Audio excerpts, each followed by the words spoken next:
That works? Tell me.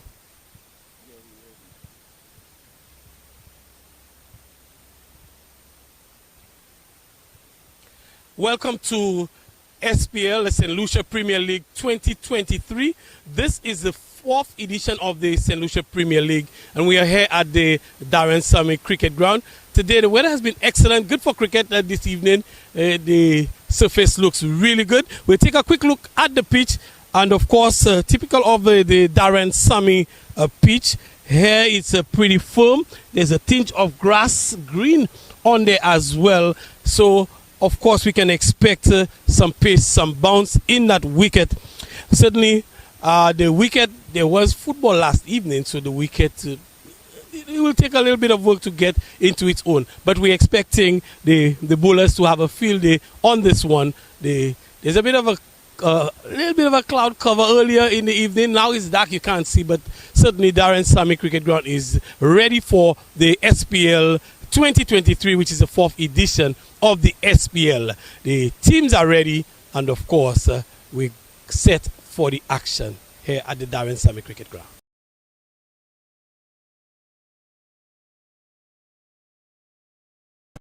US Polo Association is having a massive sale at both locations at the Castries and Baywalk Mall. 30 to 70% off. That's right, 30 to 70% off. Men's, ladies, and kids apparel. Now is your chance to get your favorite outfits at fantastic savings. 30 to 70% off. And it's all happening at both locations, Castries and the Baywalk Mall. US Polo Association would like to thank our loyal customers for the years of support. Don't forget, 30 to 70% off. Sale starts Wednesday, October 11th. Since 1963, our mandate has been to serve people. You know, farming people, fishing people, teaching people, police people, Choiseul people, Soufre and all their people, no matter where they are. And our people are here, ready to serve with a smile, professionalism, and flexibility. If all that makes you think we're your kind of people, then we're ready to help you. Choiseul Cooperative Credit Union. We make lives better. Join us today. Telephone 459-3100 or 459-3119.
Okay, so you want that shot and that shot.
Lucia Premier League 2023. Of course, I am joined by Greg Wilson. Greg Wilson, we're a little bit behind, but we're nevertheless. Good evening to you, Greg Wilson.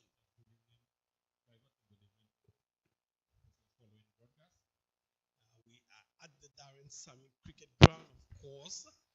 Very picturesque Darren Sammy Cricket Ground. This is SPL 2023. This is the fourth edition, and the news out in the middle, it is that the Repos Pioneers, they've won the toss and they elected to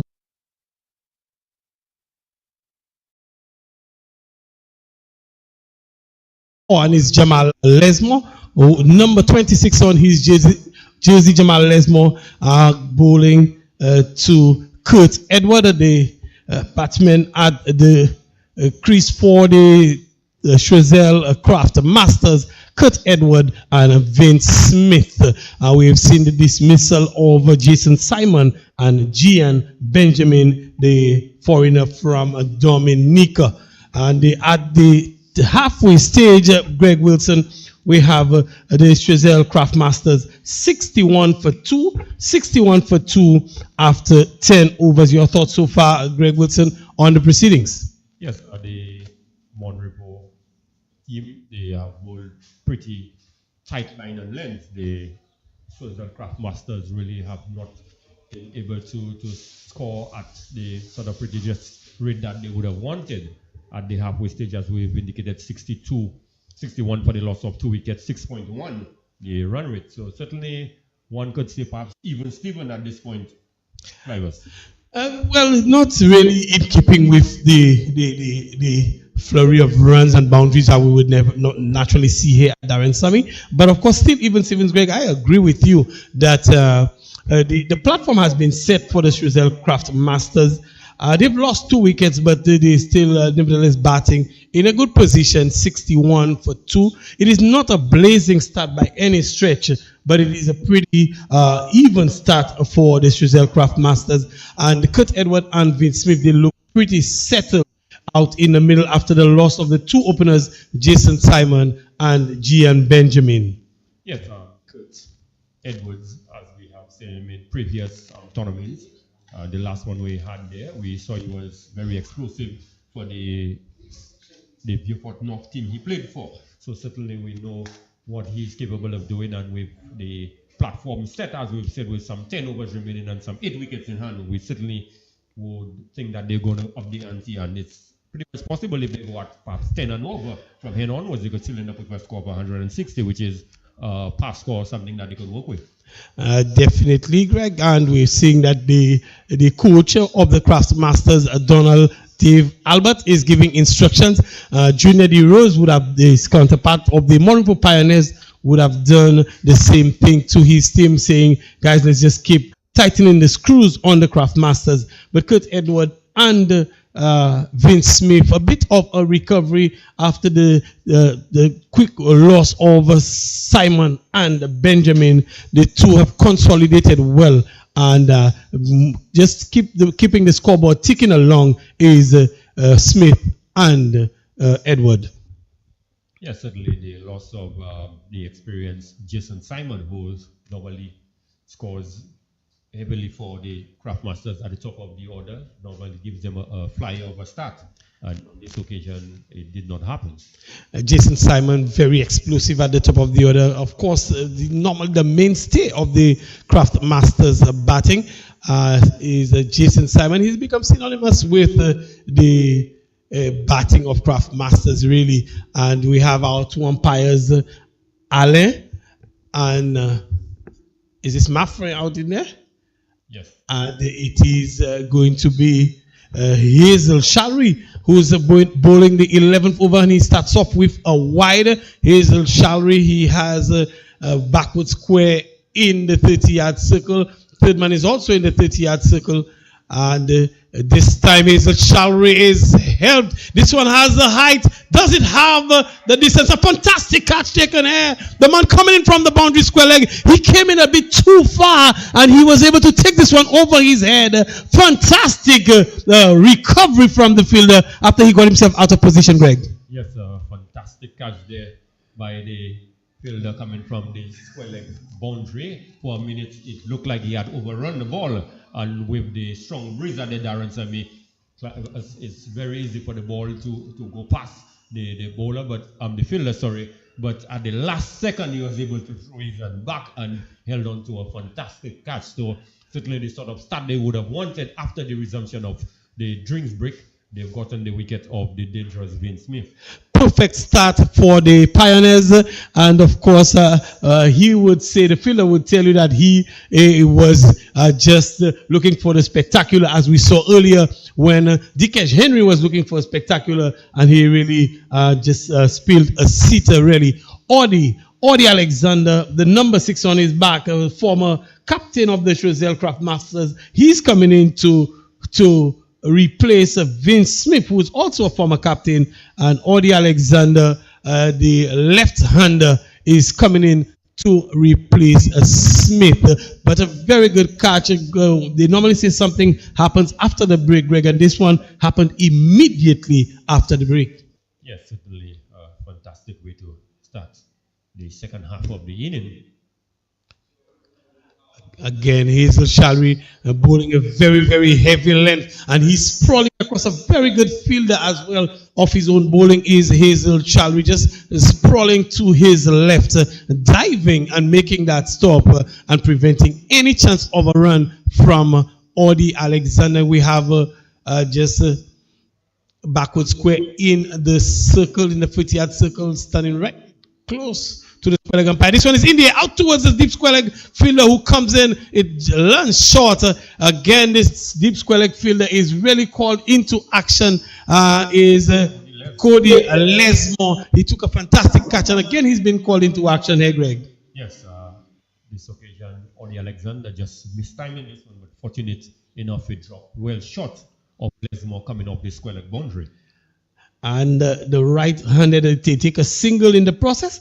The right-handed Kurt Edward comes into strike, and Hazel will be bowling. Kurt gives him the charge in the air, out towards Johnson Charleston. One bounce over the rope. Kurt Edward really striking that one through the extra cover region into the boundary. 4 runs to Kurt Edward. Yes, good shot there by Kurt Edward. Good use of the feet as well. Just dancing down the track and hitting this one over the captain Christian Shalry in the short cover region. One bounce into the boundary for 4. Kurt Edward, he's moved on to 18, 63 for 3, 10.3 overs, and Hazel Shalry fired this one into the pads of Kurt Edward. I think it plays it out towards the backward square. They come through for 1. Think of the second, and the return comes in. Audi Alexander is able to recover and make his ground. There was definitely not a second run on here in this one, as Kurt Edward plays this one out towards the backward square. Good batting from Kurt Edward. Yes, certainly Audi Alexander was interested in 2, but Kurt Edward certainly was not interested. Again, Audi Alexander looking to play this one through the point region, but the fielder is right of the equal to the task and would prevent any run there through a point. The over comes to an end here at the Darren Sami cricket ground, and it is 68 for 3 after 11 overs. One would say that the Monrepo Pioneers, they are really having the chokehold on the scoring of the Choiseul Craft Masters, Greg. Yes, certainly, they certainly are. The last over just yielding some 7 runs, but most importantly, they got the wicket of Vince Smith. A very good wicket at that too, as Jamal Lesmore will continue from the northern end, the commentary box end. Jamal Lesmore back of a length into the ground, and there is a bit of confusion. There is going to be a run out. It looks like they were asking, and umpire Alain is not interested, as Kurt Edward was diving back. The two batsmen got the mix-up in mid-pitch, and the throw came in, but a little bit too late as per umpire Alain's judgment. Yes, a good bit of work done in the outfield by the captain Christian Shari, moving smartly to his left, collecting this ball and then throwing it to the wicketkeeper Sabinus Emmanuel, but just a little too slow, and Kurt Edward putting in the dive, and he was able to save his wicket. Lesmore left arm round the wicket again to Edward. This time Edward plays this one out towards mid-wicket. They come through for one. The second run is on, and they get it rather easily, as the throw came in from Dikesh, who just came off the deep mid-wicket boundary and cut this one off, but not before they come through for the second run. Good running between the wicket by these two. Yes, good aggressive running, especially by Audie Alexander, who was coming back to the non-striker's end, in the end which the ball was thrown. So certainly good bit of running, putting a bit of pressure on the fielders. Every run counts at this point in time. Of course, they need to up the ante as Lesmore comes in left around the wicket. This one is a bit too far, and the umpire will duly signal a wide, too far outside of stump, says the umpire, and he was right, as Jamal Lesmore was way outside that trump line there. Lesmore round the wicket to Edward and straight to Emmanuel, Craig Emmanuel, this time. Craig Emmanuel patrolling the cover region there, and this one was straight to him inside the 30-yard circle. No run resulting, and there is a short third man in the 30-yard as well. Point is in the 30-yard. This one is full, and looking to drive this one. It comes out the inner portion of the bat down to square leg. The fielder comes off the boundary in a Choiseul Edward, and they come through for a single. Another missed time. Kurt Edward on this occasion, Greg, looking to overhit the ball. Yes, certainly looking to muscle this one into the extra cover boundary and getting the inner portion of the bat. The ball just trickling down to the square leg region. Certainly a good intention shown there by Kurt Edward, but certainly the timing is not right at this point. Not getting the timing quite right. Maybe the wicket is just holding up a little bit. We know that they have been heavy use on that wicket, as Lesmore comes over the wicket to Audie Alexander outside off. Audie is looking to play it into the offside through the cover region and goes through to Sabinus Emmanuel, who takes it very smartly. Dot ball. Again, the score remains on 72 for 3. Lesmore left arm over the wicket to Audie, and there's a chance into Sabinus, not before Kurt Edward come through. Good aggressive running again from Kurt Edward. This one is just played to a backward point, and they come through for a sharp single. Yes, good running between these two, but another good over game bowled by the Repos Pioneers. Just 5 runs coming off the over. After 12 overs, the 73 for 3, the Choiseul Craft Masters being sent into bat by the Repos Pioneers. And of course, the Repos Pioneers doing exactly what the captain would have liked. Christian Shari would have asked them to keep it tight, and they have kept it very, very tight so far. As we see, Hazel Shari is going to continue. Hazel Shari is a very, very experienced campaigner.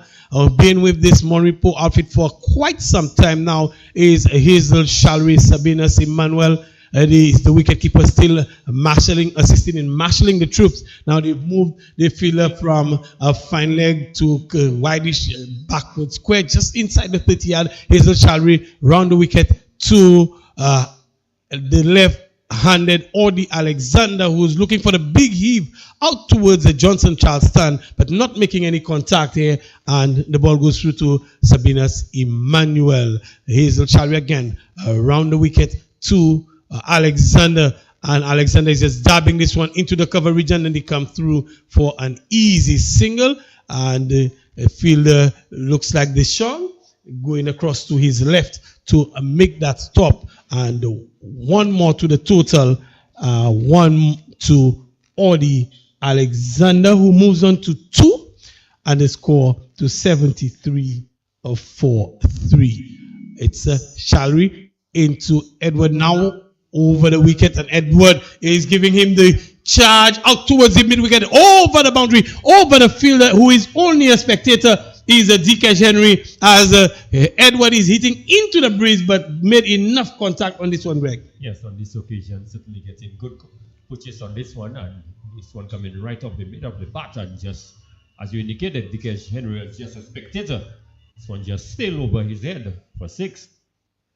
And hitting with the spin is Kurt Edward. Good use of the feet again is Edward, as Shalry looks to make amends. He comes in over the wicket again to Kurt Edward, and Kurt Edward is looking to sweep, not making contact. A short fine leg inside the 30-yard circle makes the stop. It looks like Rohan Lesmore to me from here, who is making that stop. And there's 1 run taken, and the score moves on to 80 for 3, and we're inside the 13th over. Hazel Shalry up to go round the wicket for the left-hander again, and Audi is on the back foot working this one out towards mid-wicket, and he has taken a lot of it, and he comes back in for the second. And very, very good cricket there from the batting pair of Audi Alexander and Kurt Edward. Not much weight on that. He weighted that ball perfectly and came through for the 2. Yes, good cricket there by Audi Alexander. This one was played inside the 40-yard circle, and they were able to scamper back for 2. Easy run in the end. A very good running there by the 2, and it is Shalry to Alexander. Alexander is playing this one out towards extra cover, short extra cover, comes around to his right and make the stop, not before he comes through for the single. Another single to the score, and the over comes to an end for the Choiseul and Craftmasters. They have moved on to 84 for 3. And Kurt Edward, he's on 33 from 32. Audi Alexander is on 6 from 9. And of course, a bit of a recovery. This over yielded a few more runs for the 11 runs. So a much better over in the context of things for the Craftmasters. Yes, certainly they would hope that this could continue for as long as possible, with some 7 overs remaining. If they could go at 11 or more, some say 77 in the next 7 overs, that will put them and score well over 150 odd. And what sort of a score, Greg, you think they would be looking at, having been put into bat here as Audi Alexander plays this one into the covers for a nice easy run? The fielder comes from point and makes a stop, and easy running again. Good running between the wickets as Lesmore is continuing for the Pioneers, and he will be bowling this time to Kurt Edward, who is batting splendidly on 33. Jamal Lesmore left arm round the wicket to Edward, and Edward is going for another big heave. And Audi Alexander, the fleet-footed Audi Alexander, is looking to get this one. At this one, there is a bit of distress to the wicketkeeper. This one might have hit him in an awkward position, and he is dancing around, Greg. It looks like he's gotten a hit where the sun don't shine. Yes, apparently, just looking at the reaction on the monitor, certainly the young one is in a bit of discomfort. I'll tell you something, Greg, whether or not you're wearing the protector down there does not make too much of a difference. And Sabina Emmanuel, he is wiggling around because he is in a bit of discomfort. But of course, good news for the Monripo. He's now on his knees. He was on his back before, and now he's on his knees. He's rolling around. He's on his back again. As if he heard this, he is rolling around. Must be very painful. Any hit down in this area, Greg, it's very, very painful. Yes, certainly. I have experienced it on a few occasions, so I can tell. Certainly not one of the most pleasant experiences. At this point, you want to vomit, you feel thirsty, all kind of things happening to your body. It's definitely a very uncomfortable position to be in. Sabina Emmanuel, I'm sure This is a young man made of steel. He will be looking to continue, and I've seen he's on his feet now. Good news is he's on his feet and he's putting his pads back on. Is Sabina Emmanuel Junior Heroes. The coach has taken the opportunity to throwing a couple of pointers there as the medical break was taken, and it is definitely Sabinas Emmanuel is back on his feet. Is putting back his protector that did not protect him on this occasion, and the action seemed to be poised to continue.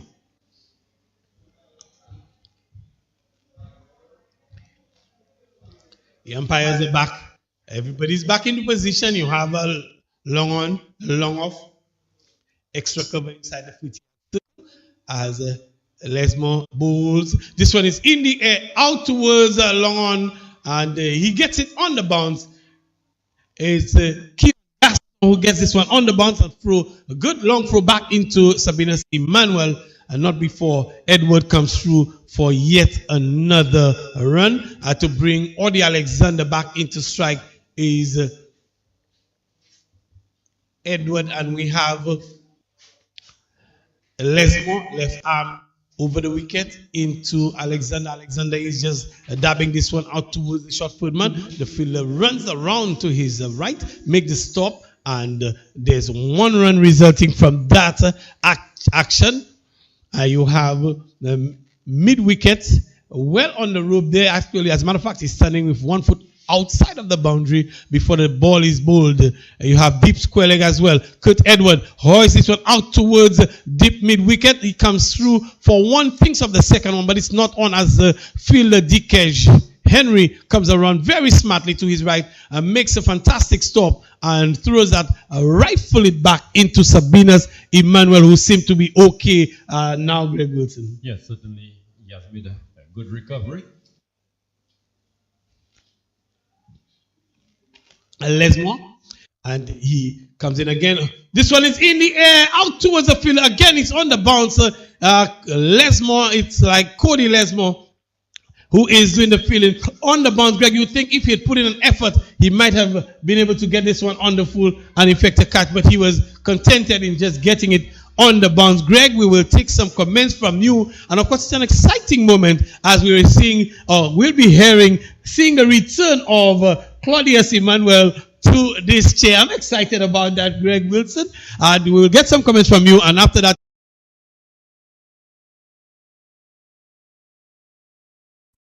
US Polo Association is having a massive sale at both locations at the Castries and Baywalk Mall. 30 to 70% off. That's right, 30 to 70% off. Men's, ladies, and kids apparel. Now is your chance to get your favorite outfits at fantastic savings. 30 to 70% off. And it's all happening at both locations, Castries and the Baywalk Mall. US Polo Association would like to thank our loyal customers for the years of support. Don't forget, 30 to 70% off. Sale starts Wednesday, October 11th. And they've taken wickets. And so with this, the 16-4, it's going to be interesting to see how the likes of Shallery really keep the batters quiet. Delivery that is bowled him, it looks like, as that was a shot there looking to go over the top and not making contact, in fact crashing into the stump. So another wicket for the Monrepo Pioneers as they make further inroads into the Choiseul lineup. Yes, good bowling there by Hazel Shalry. It is quite noticeable that he's varying the pace at which he's bowling, and on this occasion this one was a much slower delivery. Edward giving him the chance, but looking to play across the line and completely missed this one, and he was comprehensively bowled. So certainly the dismissal of Edwards, that will be most welcome for the Pioneers, because he was going good enough, some 45 runs or 46 delivery, almost a run a ball. So they would be happy to see the back of Edwards. So 90 for the loss of 4 wickets. The Pioneers continuing to tighten the screws on the Choiseul Craft Masters. Certainly every time Claudius, they're about to build a partnership they seem to be losing a wicket. Indeed, as we see the new batter coming in for the Choiseul team, and Ivan Alexander, number 9, according to our score sheet. We'll confirm that, but we will get that information for you. But the number 6 has come in for the Choiseul team, and it's going to be Hazel Shari or Magaran Shulut. The police officer is very much in there for the Choiseul team as Shalry moves in, bows to Magaran Shulut. That's hit out towards the mid-wicket area, and Maximum way over the top. What a way to get into things. First delivery outside the off stump and hoist over the deep mid-wicket boundary for 6. So what a way to get off the mark. The total goes to 96 for 4. And we are in over number 15. So as we get towards the end of the innings, we'd expect the aggression. Chari moves in, balls to Shulut, looking to go again outside the off stump. Doesn't make contact. And Sabines Emmanuel taken cleanly behind the stumps. So we've got the 4 fielders out, long off, long on. Alexander bowls to Shulut. Shulut swings out towards backward square leg. They've gone for 1. They'll come back for the second. The throw is going to come in to Emmanuel, but they take it the 2 cleanly as he completes the brace to take him to 8. And the total 98 for 4. This is over number 15. 1 delivery left as Hazel Shari to complete his final over. Moving in, balls to down the leg side wide. And that one seeming to maybe get away from Hazel Shari and perhaps his grip. And wide call, so 99 for 4. To complete over number 15, Shalry moves in. Shulut is forward. We'll get a quick single as Emmanuel looking to throw the stumps down, but will concede the overthrow out towards long on. The return coming back in to complete the over. So 15 completed as Repos Pioneers.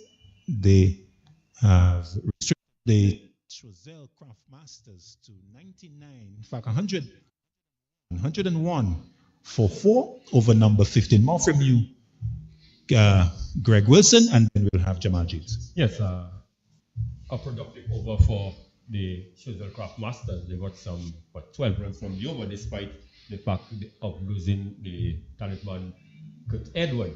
So with some 5 overs remaining, Claudius, if they could perhaps score at a rate of 10 would give them at least 150, and I think that's a total that they perhaps can work with. Because this is perhaps the first game of the tournament. Normally teams tend to start a bit slow. Repos just completing their league, so they'll have not had much cricket going on, so it's perhaps understandable why they are perhaps struggling at this point in time. Since 1963, our mandate has been to serve people. You know, farming people, fishing people, teaching people, police people, Choiseul people, Soufre and all their people, no matter where they are. And our people are here, ready to serve with a smile, professionalism and flexibility. If all that makes you think we're your kind of people, then we're ready to help you. Choiseul Cooperative Credit Union. We make lives better. Join us today. Telephone 459-3100 or 459-3119. Since 1963, our mandate has down to third man, and that good tumbling work by the fielder coming across to his left, getting the return back in. But they take 2 to get Audi Alexander away, so he's continuing to push things along. 103 now, 103 for 2, correction, for 4, as Emmanuel getting to the top of his mark, and he's going to move into the left-handed Alexander. To this delivery, pace-off delivery, but it's too wide. And umpire Philip Affrey is saying that is too wide. So one more to the Choiseul Masters total, Craft Masters that should be. And they've gone now to 104 for 4. With a clear plan here to ball outside the line to the left-hander. Moves into Alexander looking to tug it on the onside. Doesn't quite get hold of it. Goes up to the square leg region. The fielder coming in, and there's no run. So 105 for 4. So Shulut and Alexander would certainly be looking to be aggressive with just 4 overs after this one. And Craig Emmanuel looking to be very canny in terms of his changes of pace, his changes of lines and lengths. And so it's going to be really interesting to see how he fares against these two guys. Yes, and the Choiseul team really relying on McGarren Shulet for some power hitting, given the composition and balance of the team. He would be the man that they would be looking for some muscle. We saw that from Kurt Edward, but he only managed 53. But McGarren is up against the experience of Craig Emmanuel, who certainly will not give him the ball where he wants it. Shulut waits. Emmanuel moving in, bowls to Shulut short and looking to pull and not getting hold of it. It goes into the gloves of Sabinus Emmanuel, who's behind the stumps. So a dot ball there by Craig. Surprise delivery there, Claudius, from the tall pacer. So Sabinus, well, giving the impression that maybe he wanted to come up to the stumps, but has changed his mind and has gone back. Emmanuel turns, a long crop of hair flashing away behind him. Bowls now outside the off stump. Another slower type delivery. Again, pace off here, seeming to work. Good results there for Emmanuel. Shulut not able to get bat on ball. Good mix of deliveries here from Craig Emmanuel. The previous delivery just whistling past his face, and the next one an off-pace delivery. So McGarren Shulet here is really playing the guessing game, and Craig Emmanuel thus far has the better of him. Emmanuel moving in. Shulut to this delivery is getting bat on ball, but down to long off. The fielder comes off the boundary, and so it would just be one that they take quite sedately. So one more to the total, 105 for 4. This is over number 16. 2 deliveries are left. Emmanuel, former captain of this Monrepo team, our senior player. Monrepo team being captained by Christian Charlery. Emmanuel pulling the man at long on, actually third man because it's to the left-handed Alexander, who waits. Emmanuel moves in. Alexander is getting a slower delivery, plays into the offside. The throw comes to the non-strikers end. They take one, but the throw is wayward. And so Emmanuel doesn't take cleanly, so the batsmen take advantage and come back for 2. So good, attentive fielding. Running between the wickets here. So 2 more to Audie Alexander. He goes to 15. And the total 108 for 4. This is to complete over number 16. Emmanuel to Alexander, looking to pull, doesn't make contact, and into the gloves of another Emmanuel in Sabinus to complete over number 16. At the end of it, Choiseul Craft Masters, they are 108 for 4. Yes, and the way that Craig Emmanuel went about this over, it really showed his experience, and it doesn't really augur well for the Choiseul team. At this stage here, with 4 overs remaining, one would think that they would be looking to get these balls way over the boundary, but Emmanuel just mixing up his pace, and he's showing that he's quick enough to get the ball closer to the neck and the face of the batters, so they would be wary about planting that front foot to go with him over the top. And a good tactical decision here by Captain Christian Charlery to have saved that level of experience for the back end of the innings. Yes, so Shulot on strike. We saw him get off the mark with a maximum, so be backing himself that he can really push things along. So on Gaston comes back, 2 overs, no mentions, not for 16, and he's going to be bowling over number 17. It's going to be interesting to look at the field for you. So we've got the 4 players within the circle. Gaston moving into Shulot, who's beaten outside the off stump as he is getting a full of length delivery and looking to hoist it, but I wasn't too far from the off stump though. Not at all. Clear intentions here from Mogaran Shulet looking to hoist this one over the leg side, but he should not underestimate Keon Gaston. Keon would have been part of a victorious St. Lucia national senior team in Grenada just last month. Moving in Gaston to Shulot. Shulot is a little awkward as he just gets the ball away from his person out towards square leg. No ball called. And by a mathering with the signal, so make that no ball for height, above waist height. And free hit now being signaled. So Audie Alexander benefits from an opportunity to go big against the free hit.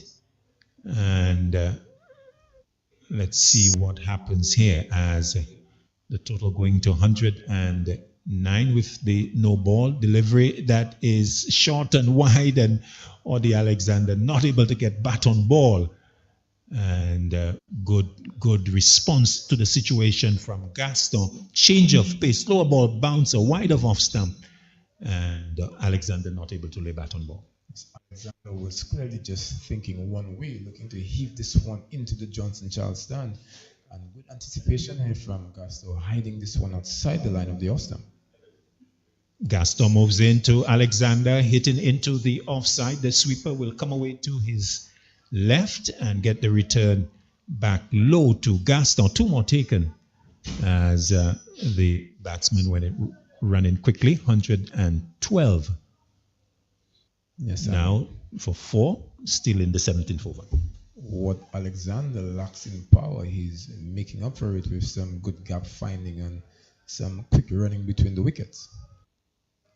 Gaston moving in. Alexander is hoiking that out towards wide long on. The fielder comes off the cow corner boundary, but just the single for Alexander as a good return comes back on the bounce to Gaston. And the Choiseul Craftmasters here, Jamal, not really taking advantage of those latter overs. Keon Gaston. The combination of Keon and Craig really doing wonders for the Pioneers here. Keon following from the lead of Craig, just mixing up his pace. Shulot in strike. Gaston moves in. Delivery that is going past him. He was giving himself room maybe to hit into the offside or maybe even onside, but just backing away. But importantly, considering the dot ball, missing completely. Again, perhaps change of pace from Gaston. And Shulot, beginning to maybe rue the fact that he has not really been able to lay bat on ball. He'll try again as Gaston moves in. Shulot is hitting into the offside, but straight to Shalry, who's at the extra cover position. Ball, another no ball from Gaston.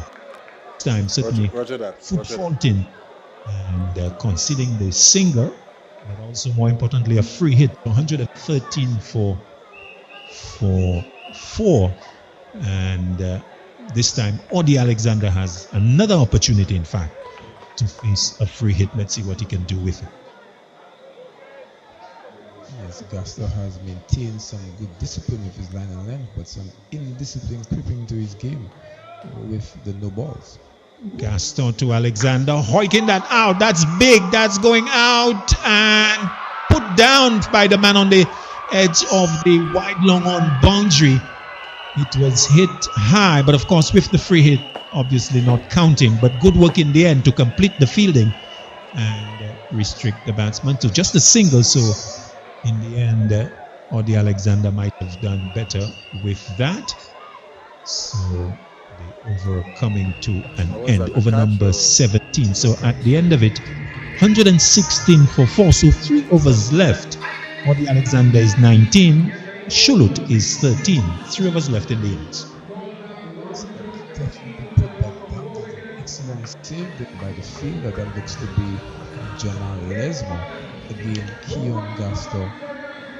He was up against it. There was a free hit for Alexander. And he clearly rolled his fingers on this delivery, taking the pace off. So Alexander had to create much more power, and Alexander thus far has been unable to get those big hits for his Craftmasters team. Craig Emmanuel, over number 18, balls to Alexander, who plays it out towards mid-off on the edge of the circle. And just a single. So one more to a total, 117 for 4. And in recent overs, Jamal, we've just not seen the big boundaries for this Choiseul Craftmasters. The Monaco team, they would have had some good knowledge of the players in their position, and they know that with Garen Shulet, he really favors slow bowling. So immediately after he faced that one-over spin, they resorted to the pace. Emmanuel to Shulut. Shulut is looking to pull. The ball is angled into him and not able to make contact. Well, wide call by the umpire now. And a little surprising call, maybe above the shoulder umpire, indicating that penalized that. So one more to the total, 118 for 4. A little harsh. I certainly think so. I thought that this was a very good delivery. Emmanuel, he doesn't want to bring Shulet onto the front foot. Moving in once again, Emmanuel to Shulut. Shulut is getting a delivery into the bit of work there into the onside. And the batsman benefiting from the misfield and coming back for the second. The delivery that was into the pads. Shulut clipping it into the mid-wicket region. And the fielder not getting hold of it, had to be backed up. And the 2 batsmen coming through for the couple of runs. 120 for 4 over number 18 in progress. Right-handed Shulut is gone to 15, I make it. As Emmanuel bows to him outside the off stump and hit into the offside. The circle is posted, so just a single as the water goes into Sabinus Emmanuel. And Audie Alexander comes into strike. 121 for 4. So the Craftmasters with a good score of 35 from Kirk Edward. The top scorer, Emmanuel to Alexander. Now Alexander is looking to hoik that from outside the off stump. Doesn't make contact. It goes to Sabinus Emmanuel. Goes behind the stumps and there's no run. So Audie Alexander, 20 from 21. Magaran Shulut, 16 from 13. And so Craftmasters looking to push along here. Delivery from Emmanuel that is wide. And calls you by umpire Philip Mathry. And on this occasion, Emmanuel losing control and wide being called. So these two, they have done pretty well. With Craig Emmanuel posting 5 fielders on the offside. The line of attack is clear. Emmanuel moving into Alexander. Alexander hoiks that down over the head of the bowler, but not really getting hold of it. And onto the second, go for it.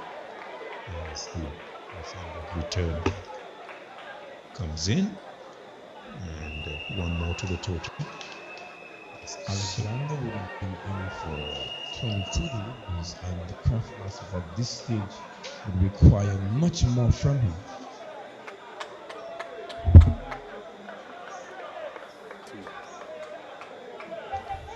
Emmanuel One. moving in. Balls to Chulut. Chulut is bowled as he was looking to hoik that away out towards mid-wicket, but Emmanuel was on target, hitting the leg stump and to bring an end to Magaran Chulut's innings. So he's gone bowled by Emmanuel for 16. And at the end of the 18th over, Choiseul Craft Masters, they are 5 for 123. Magaran Chulut there after the brightest of starts, hoisting his first ball for 6. He really struggled to cope with the pace of the wicket and the skills and tactics by bowlers. At this stage here, boundary hitting would have been what the doctor would have ordered, but Chulut was unable to continue his big hitting ways. Craig Emmanuel doing the business for Monaco Pioneers team. Darren Chulut really just clearing that front leg outside the line of the leg stump, going for an almighty heave. You see here from the replay that he never really kept his eyes on the ball, and Emmanuel strikes. Indeed, so wicket number 5 going down for the Masters. So his first wicket. Good result indeed for him. So the new batter is replace Choiseul. We'll give you that in a while. As Emmanuel will move in to him, left-handed batter. Delivery that's outside the offside, hit into the offside but misfielded, and the batsman will wait for the single. That looks to be Alvinus Simon. Alvinus Simon getting off the mark at the end of the 18th over. So 124 for 5. 2 overs are left, Jamal. What's your take on the projected total for Choiseul with some 12 deliveries left in the innings? With Oli Alexander, he has been around for a while, and they need some big hits from him in those 12 deliveries. He's clearly struggling to cope with the tactics of the Monaco bowlers. By my estimation, I'm thinking they may get up to 140 at best. 40. We'll take a note of that to see what's your projection efficiency like, and or your accuracy. We'll assess that as the innings comes to an end. So over number 19 has been started, and Odi Alexander with an opportunity as Gaston moves to him, hits that into the offside, it falls safely, and the fielder quite comically as he went to field, somehow losing both shoes amazingly, and in the end a single hand, as in fact I think they've come back for 2. Looks like just a single. Quite amazing that both shoes should come off as attempted to do so. Delivery that's hit down the ground out towards long off. Just a single to Alexander, as the total going up by 1 to 126. 126 for 5. This is the 19th over, and it's a little peculiar that at the end, towards the end of a T20 innings, you're just not seeing the boundaries. In fact, I can't remember a boundary in recent times. Perhaps the 6 from Chulut out towards third man. That delivery played off the edge, and the wayward return over the head of the keeper coming from the fielder at third man. So 1 more to the total. In fact, since that 6 from Chulut get off the mark, there's not been a boundary from the Choiseul Craft Masters, and Monrepo Pioneers really doing good work in restricting the Choiseul team. And you would think perhaps they ought to do better with wickets in hand, but they have just not been able to get the boundaries. Gaston moving in, balls to Simon tugs it out towards the onside. They've taken one. They'll come back for the second. The return comes in, and the stumps are broken at the non-striker's end, and the umpire's finger goes up. So good work from the fielder, and the return to Gaston was pinpoint accurate. It was right over the top of the bails, and he took it nicely and whipped the bails off to signal the end of the innings. I think it's Odi Alexander perishing here. And so in fact, it's Simon that has gone, and really looking for two. It was not on. Good fielding by the fielder on the edge of the circle, and an even better return right over the bails. And good work from Gaston to complete the dismissal. So Choiseul losing another wicket, 126 for 6. Good up. The Monaco team looking a unit at the moment. They would have just completed the Monopoly M Cup, so all players on the field are really showing that they are match fit, and the bowling from Gaston and Emmanuel has really been impressive, and testament to the batsmen have been really struggling. But I think for the Choiseul team, Claudius, it's worth noting that from my knowledge of the players, they really have just the two main power hitters in the middle, really, Garen Shulet and Kurt Edwards. Odi Alexander, more of a touch player, not really been delivering the goods in terms of boundaries. Gaston moves in, delivery that is wide-ish under the crossing, but of a full length and not really giving much for the batsman to hit at. Going through to the gloves of Sabinas Emmanuel. So good work continuing here by Gaston. As he comes in once again, Gaston bowls, and that's Hoyt out towards mid-wicket. That's gone a long way into the Johnson style stand.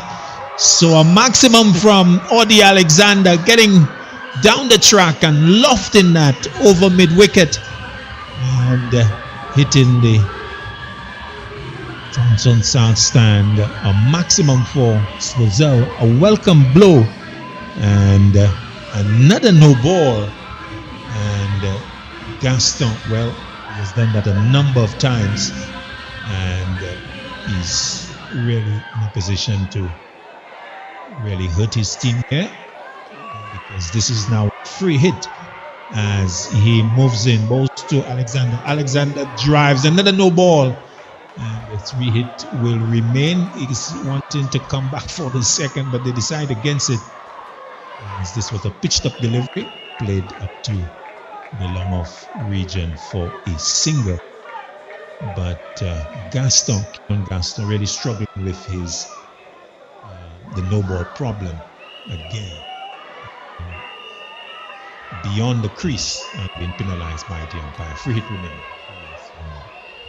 Alexander, former captain at the national under 19 level, really would have hurt what I would have said about him, and answering with a number 6 into the Johnson Charles stand, just what the doctor would have ordered for the Choiseul Craft Masters team. Opportunity here for Royce Paul, the incoming batter, formerly from the Choiseul team and a member of the national 19 team, to really flex some muscle here. Indeed. So Paul with a free hit. Gaston moves in, bowls to him, his back, and plays it down to third man, but straight to the fielder who's posted. They're looking for the second. It's not on, as the bounce return comes in from Emmanuel. So 1 to complete over number 19. And so 138 for 6. 1 over left in the innings. Very good shot here in that previous over there by Alexander, really putting key on Gaston to the sword, and that pressure was really telling on him, and the youngster with a ball, I think it might have been his 5th no ball from my recollection.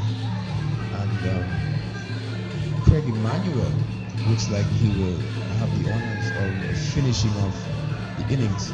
He's bowling to young Royce Paul, and Royce Paul has full license at this stage to deliver the goods and freeze out.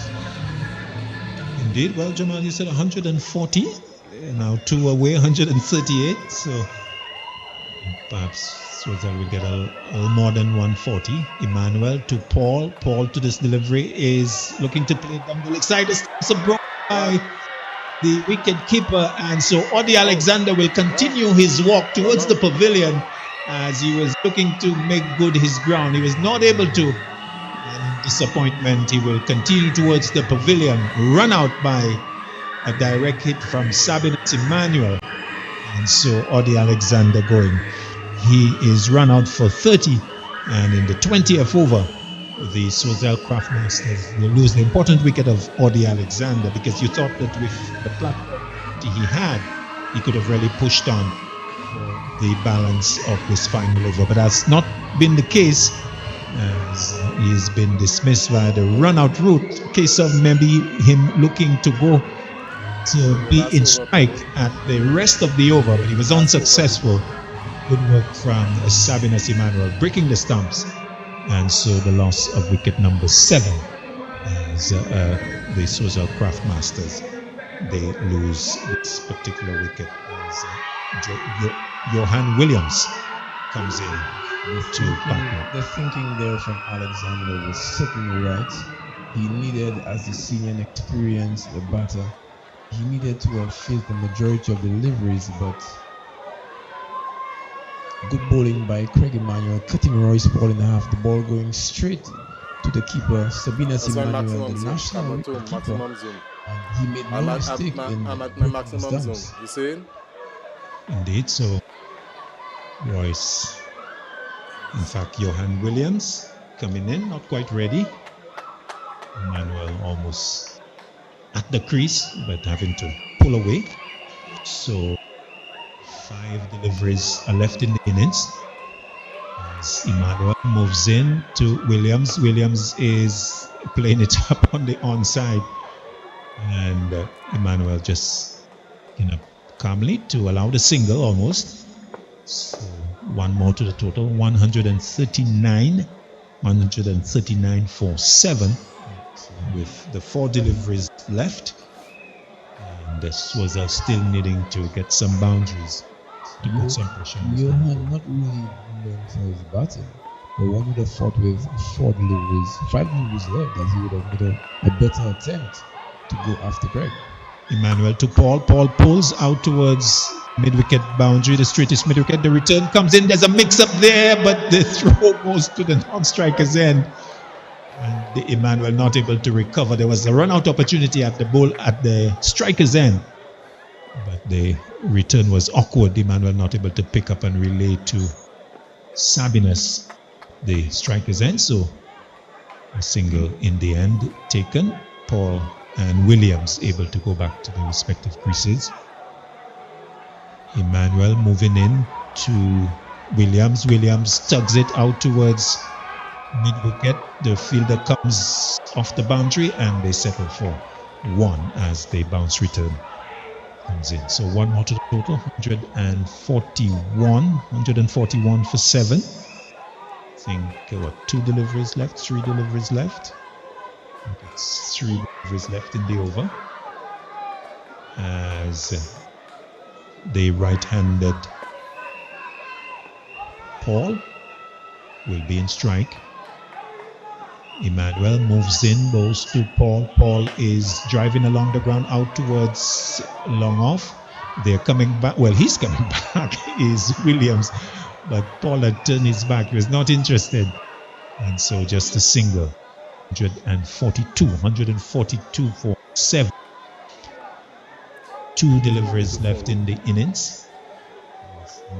Claudius, at the age group level, Royce Paul is really known as a big hitter, but on the big stage here, the SPL, is finding it difficult to get the ball in the way. Left, Craftmasters would be hoping for 2 boundaries. Indeed, this would be a good impetus for them to complete their innings, or good conclusion to the innings, and they've not really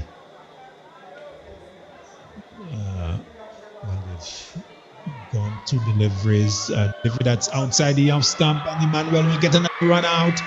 As Royce Paul looking to respond to the initial offer from Williams, but the single was not on because the ball was actually in the gloves of the keeper, and so in the end, Emmanuel completing the dismissal and to complete the innings as well. I think we got a little off there with our count. So that was the final final delivery of the innings. So 20 completed, and at the end of it, the Choiseul Craft Masters 142 for 7 with some 35 from Edward being the contributions. Alexander also getting 30, and the overall effort from the Choiseul team 142 for 8.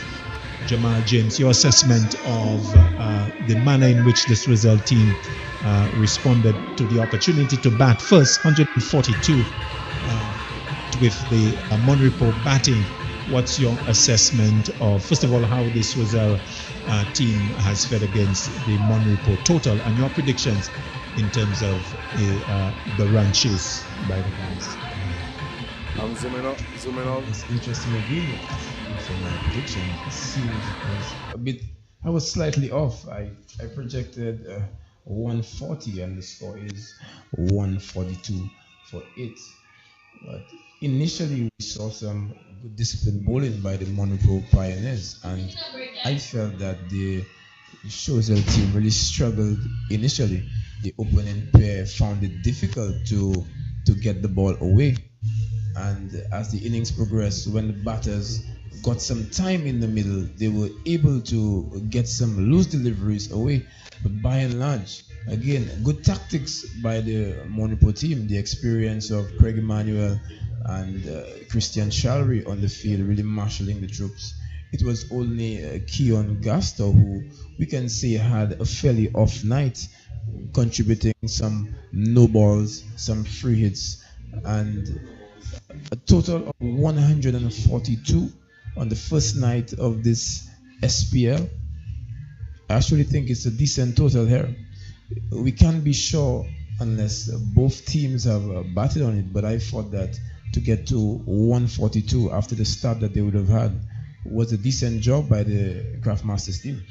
Yes, indeed. So 142, perhaps maybe given the platform that they had, they could have gotten a lot more. But as it is, 143 is the requirement. So that's a required rate of 7.15. So the Monrepo partners, they will have to chase that particular total to get off to winning ways at the start of SPL T20 in 2023. So that's the position at the cricket ground, the Darren Sammy cricket ground at the moment. So we are at the innings break. And just to recap, the Choiseul Craftmasters, they are back first with scores of 35.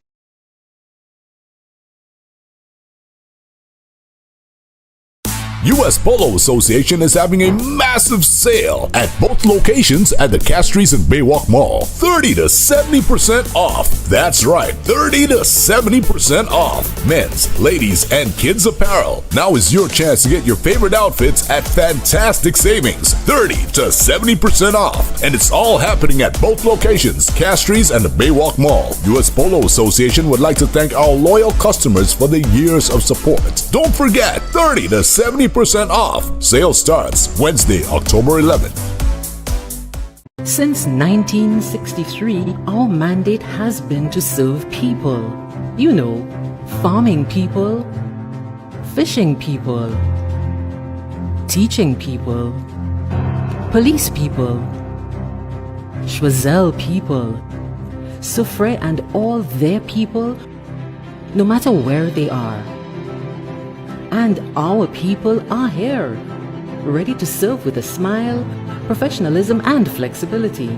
If all that makes you think we're your kind of people, then we're ready to help you. Choiseul Cooperative Credit Union. We make lives better. Join us today. Telephone 459-3100 or 459-3119.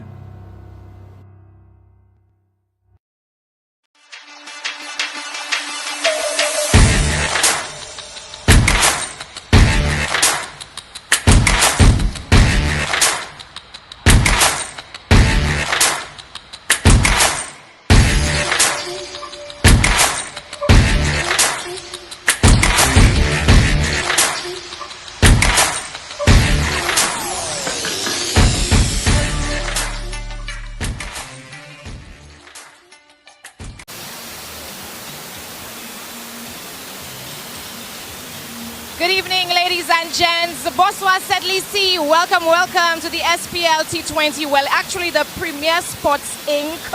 presents KFC SPLT20, powered by the National Lotteries Authority. And of course, tonight is the opening night of a series of matches which will be happening from tonight until the 28th, just before Journée Creole. So we're looking forward to some spectacular games right here at the Darren Sami Cricket Grounds, and also at the Grosley venue as well. Tonight is all about the Choiseul Credit Union Choiseul Craft Masters versus the Monipo Credit Union Monipo Pioneers. And of course, Monipo won the toss and decided to bowl first. So we had a great game thus far. With me, I have our very own Jeremiah Norbert, and of course he's here supporting cricket. He's there supporting our cricket. I know, are you an avid sportsman? Yeah, definitely. Everything, football, cricket? Cricket, football, everything. Yeah. But tonight you are here, and of course you're representing Monrepo Pioneers. Yeah, tonight I'm representing Monrepo. I have two teams in the SPL, the Miku Avatars and the Monrepo Pioneers. 143 small things for Monrepo tonight. I know that we're going to come out victorious. And I mean, Monrepo already has a track record as it comes to cricket, Monrepo and Miku. If you remember the Prime Minister Cup held not too long ago, we first and fourth place came to Miku North. I mean, Monrepo have a history. Every competition that comes, Monrepo wins. So this year, sad to say that the reigning champions, Choiseul Craft Masters, I have to tell them tonight that it starts from tonight. The losing streak starts tonight, and Monrepo winning streak starts tonight. And we're going to take this thing all the way home. So I'm excited to be. I'm happy. I want to commend National Lotteries Authority for putting together and the organizers of SPL for putting together such a nice initiative. We know how cricket and sports, we know the effect of sports and sportsmanship on young people, on St. Lucians. And naturally, we know Miku North has always been a cricketing community. We have a track record, and we're just looking to keep what is ours. So we're looking forward to bringing, hopefully, we get a finals, Miku versus Monrepo. And that obviously that final, which is your wish, would definitely be great no matter who wins, because you're back in both, right? Yeah, definitely. We can do Monrepo first, Miku second, Miku first, Monrepo second. Either way, we're going to accept it. Now he's already making predictions on the first night, so we'll see exactly what happens. But as far as the SPL is concerned, how do you feel about that?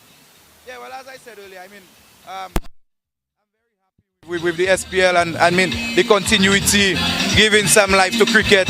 It gives a lot of our players a platform to come and showcase their talent, and I know that a lot of players look forward to it. I mean, when you go through the communities and you see the training taking place, we see the amount of effort being put in place. I mean, it speaks positive, it augurs well for us, not just as a cricketing community, but as a country by extension. It really augurs well for us to have an initiative like SPL, and that's why I must commend the organizers for such a wonderful effort. Well, do enjoy the rest of the evening, and of course, I guess you will be at as many matches as possible. Yeah, definitely. You'll see me tomorrow night again, and you'll see me at all the other Miku games and all the Monrepo games. Wonderful. All right. So there you have it, our very own Jeremiah Norbert right here, our officials right here supporting local, because that's exactly how it's supposed to be. Now we're in the fan stand. You know, we have a little sprinkle of people thus far, but hopefully we'll get more people tomorrow, you know, the weekend. Yeah, definitely. And I know our people just waiting for Monrepo to win the first game tonight, and tomorrow you're going to see.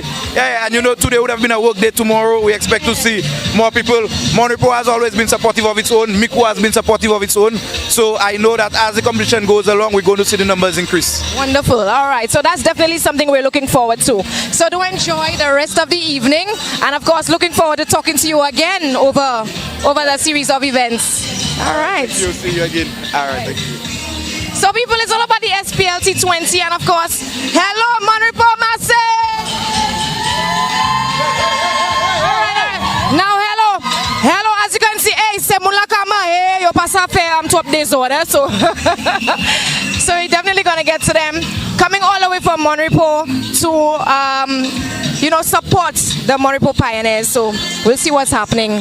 Again, thank you so much for tuning in live and for watching us and for being part of the SPLT20. People, come down, come up, come down, come left, come right, come around. This is the place to be.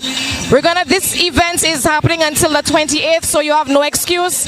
And it is so Hello, it's cheap to come inside, you know. They have VIP cheap everything. Hey, nice food, drinks, beautiful atmosphere. You know how it is. Come support our local cricket, the SPLT20, right here at the Darren Sami Cricket Grounds in Choiseul.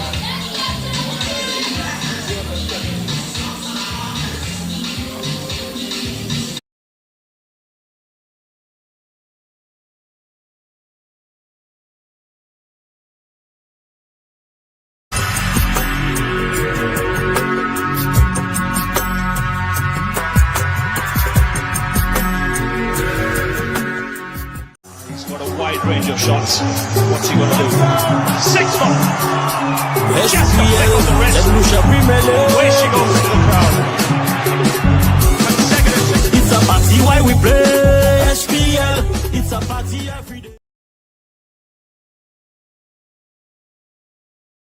US Polo Association is having a massive sale at both locations at the Castries and Baywalk Mall. 30 to 70% off. That's right, 30 to 70% off. Men's, ladies, and kids apparel. Now is your chance to get your favorite outfits at fantastic savings. 30 to 70% off. And it's all happening at both locations.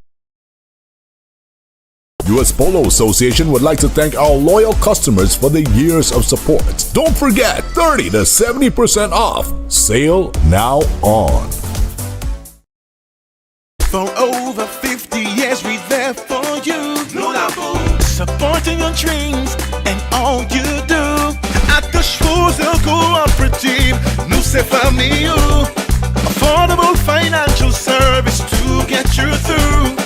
You can put your trust in us, 'cause we've US Polo Association is having a massive sale at both locations at the Castries and Baywalk Mall. 30 to 70%. That's right, 30 to 70% off. Men's, ladies, and kids apparel. Now is your chance to get your favorite outfits at fantastic savings. 30 to 70% off. And it's all happening at both locations, Castries and the Baywalk Mall. US Polo Association would like to thank our loyal customers for the years of support. Don't forget, 30 to 70% off. Sale now on.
People to the, I had to get it right, you know, the Premier Sports Inc. KFC SPLT20 powered by the National Lotteries Authority. Right about now we're in the Choiseul Credit Union Choiseul Craft Masters section. And of course, hey, sell by money for me Choiseul, pas jouer avec moi.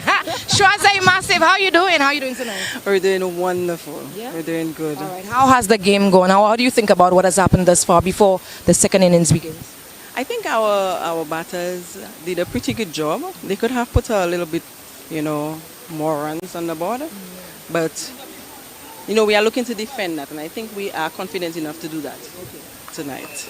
Wonderful. All right. So, hey, we're going to break the silence right about now because the second inning is about to begin. And how do you feel, what do you think will happen before the night ends? I believe that we will be victorious. And I want the Choiseul Craft Masters fans to just rally around us tonight because we're coming home. with that trophy this year. Again? Yes, I believe that. So do you believe during the series we'll have, or maybe after tonight's match, we'll get more of persons from the south coming up or more persons coming to view? Well, that's the plan. That's the plan. We want a lot of the support up here because, you know, and we know in country there are a lot of Choiseulians, so we want you to come out and support us. You see, Mama Isho has a at heart, right? Okay, so we thank you so much for talking with us, and of course enjoy the rest of the game. We have the second innings already in progress on the field. Bye bye.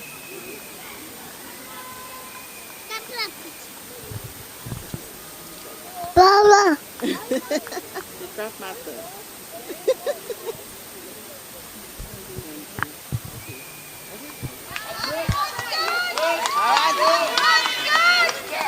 Okay, Mama, thank you. What are you listening to? Oh, she going back up there? Okay. Oh, yeah, they're closer. Probably taking shots. Oh, shots.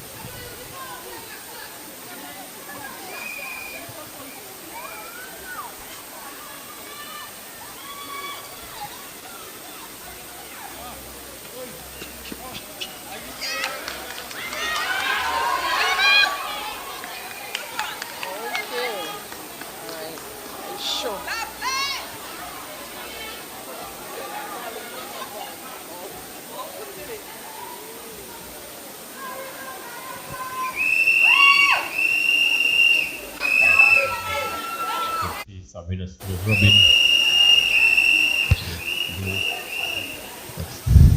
Pre-delivery is halfway in the over. Certainly a good start by the young man, Skylar Choiseul Craftmaster. Very good start as he moves in again to Emmanuel. This time Emmanuel finds the middle of the bat and he beats Audi Alexander at the backward point region into the boundary. 4 runs to Sabinus Emmanuel. He's opened his account. One for Pioneers. They're on the board now.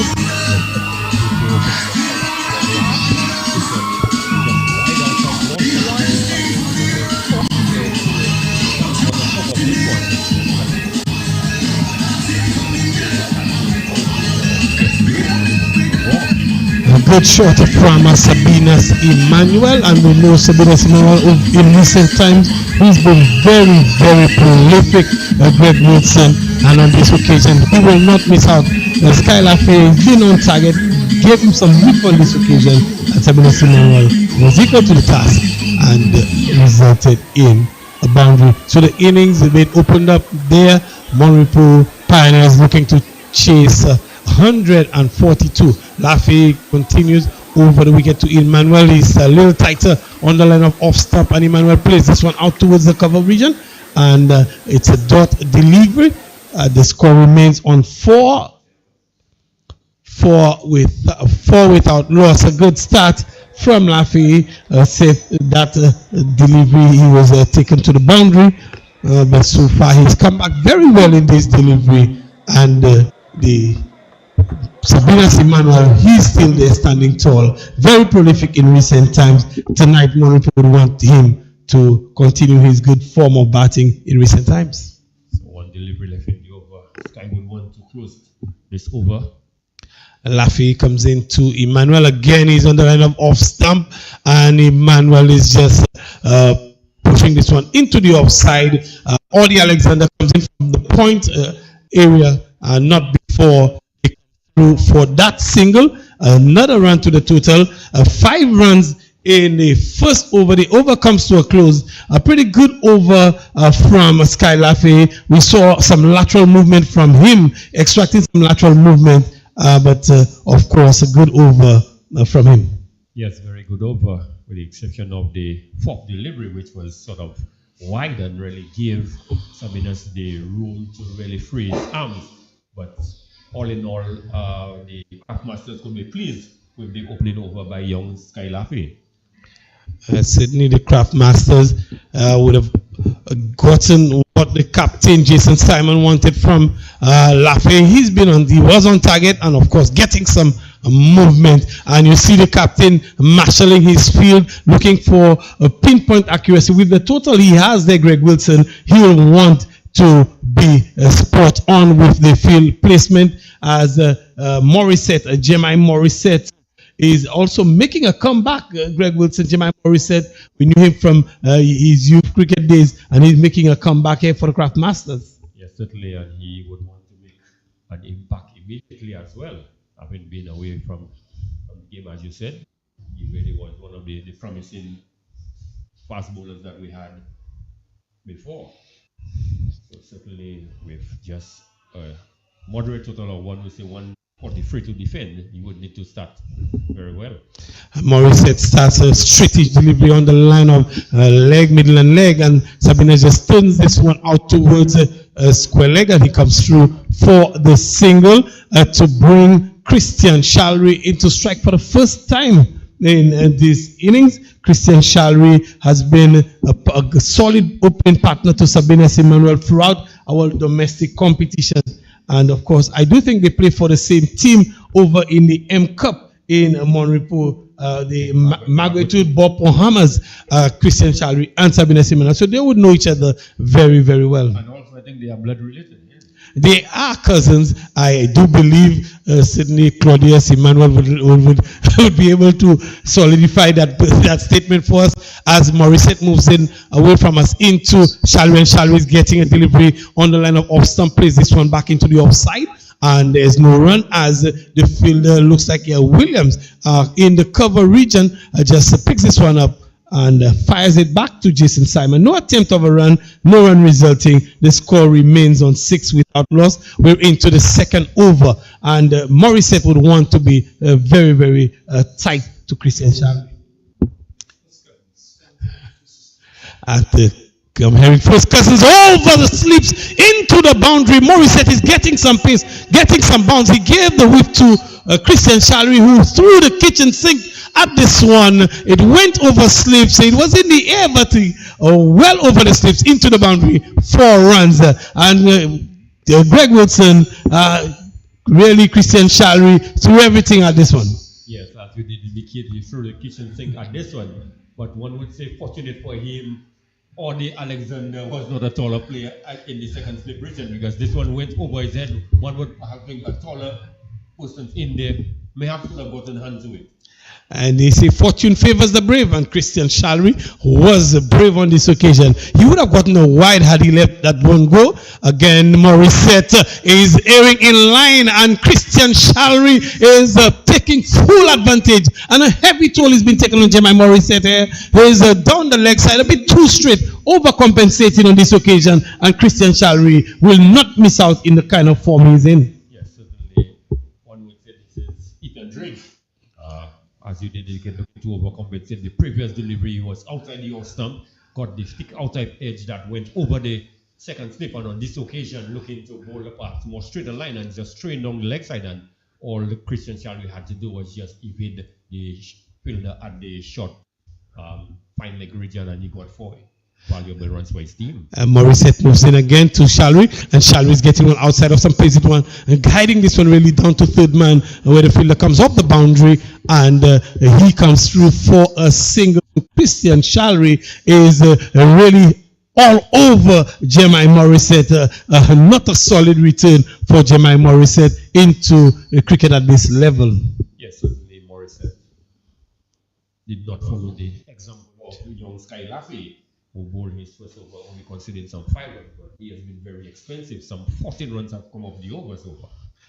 And Morissette moves in to bowl to Emmanuel on this occasion, and he's a bit straight. Emmanuel plays this one into the onside. The bowler runs around to do the fielding of his own bowling, not before they come through for the single. So Emmanuel, Sabinas Emmanuel on this occasion coming through for the single, and the second over comes to a close, and the score has moved on to 16 without loss after 2 overs. The Monrepo Pioneers really marching on nicely towards the 142 that is needed for victory here this evening. Morissette, not a very good start for him, especially given the kind of total they're looking to defend, Greg. Yes, moderate total of just 143. Some 11 runs coming off the first over of Morissette. So certainly not able to follow up with the good start we saw from young Sky Laffy. Yes, and Sky Laffy will continue to bowling to the first cousins. This time it's Sabina Emmanuel. Again, he's a bit straight to Sabina Emmanuel, getting a bit of movement. It appears again, young Sky Laffy, Sabina Emmanuel. This one is coming up the pads as umpire Alain Ashby the signals the leg by, but Sabina Emmanuel really playing second fiddle, and we've not seen that too often. Greg Wilson, Sabina Emmanuel playing second fiddle to his first cousin, the sons of two sisters, I am told, to his first cousin, Christian Shalry. Christian Shalry has moved on to 9. Sabina Emmanuel is on 7 from 8. Christian Shalry 9 from a mere 4 balls. As Laffy, he moves into Shalry. Shalry is getting a delivery just on the line of off stump, and the movement away, just a good bit of ship away from the right-hander, and it goes through to Jason Simon. Hands go up, but this one was very, very close for Sky Laffy. Again, the youngster is showing his skill here, Greg. Yes, good bowling there, good lateral movement. On this occasion, Christian Shalry was comprehensively beaten. Comprehensively beaten. All ends up, as they would say, and he was drawn forward, and the ball just moving, doing a little bit too much to Sky Laffy's liking, and he just missed the edge there. Laffy over the wicket moves into bowl to Christian Shalry. Christian Shalry is giving him the charge. Hog this one out towards mid-wicket. They come through for one. The second is on. They take the second. They think of the third. Will they take it? Sabina Emmanuel is already on his way, but he's sent back by his captain and cousin, Christian Shalry. They take 2. This time, Sky Laffy a little bit too straight, and Christian Shalry playing in towards a mid-wicket and getting the 2 runs. Yes, on this occasion, just straight into the pads. Ball was moved into the vacant mid-wicket region, able to pick up 2 easy runs. The Repos Pioneers, they're moving on towards their target. A 17 without loss at Sky Laffy. We're into the third over, 1.2 overs. He's bowled Sky Laffy, and this time outside of stump, and Christian Shalry is playing this one back straight. Had Sky Laffy get a hand on it, Sabina Emmanuel definitely would have been out of his ground. Yes, certainly he would have been run out. But fortunate for him, Laffy could not get the outstretched hand to the ball, and he just recorded into the stump. Just a bit too straight. Had that been a couple of inches, 6 inches out, different in a different trajectory, he might have gotten 4 for it. Laffy into Shalry, and Shalry is playing this one into the covers and finds the fielder. Stefan Theophin is in the way, patrolling the cover area, and no run resulting. I think this on this occasion, Shalry was beaten for the lack of pace. Yes, perhaps played a bit too early.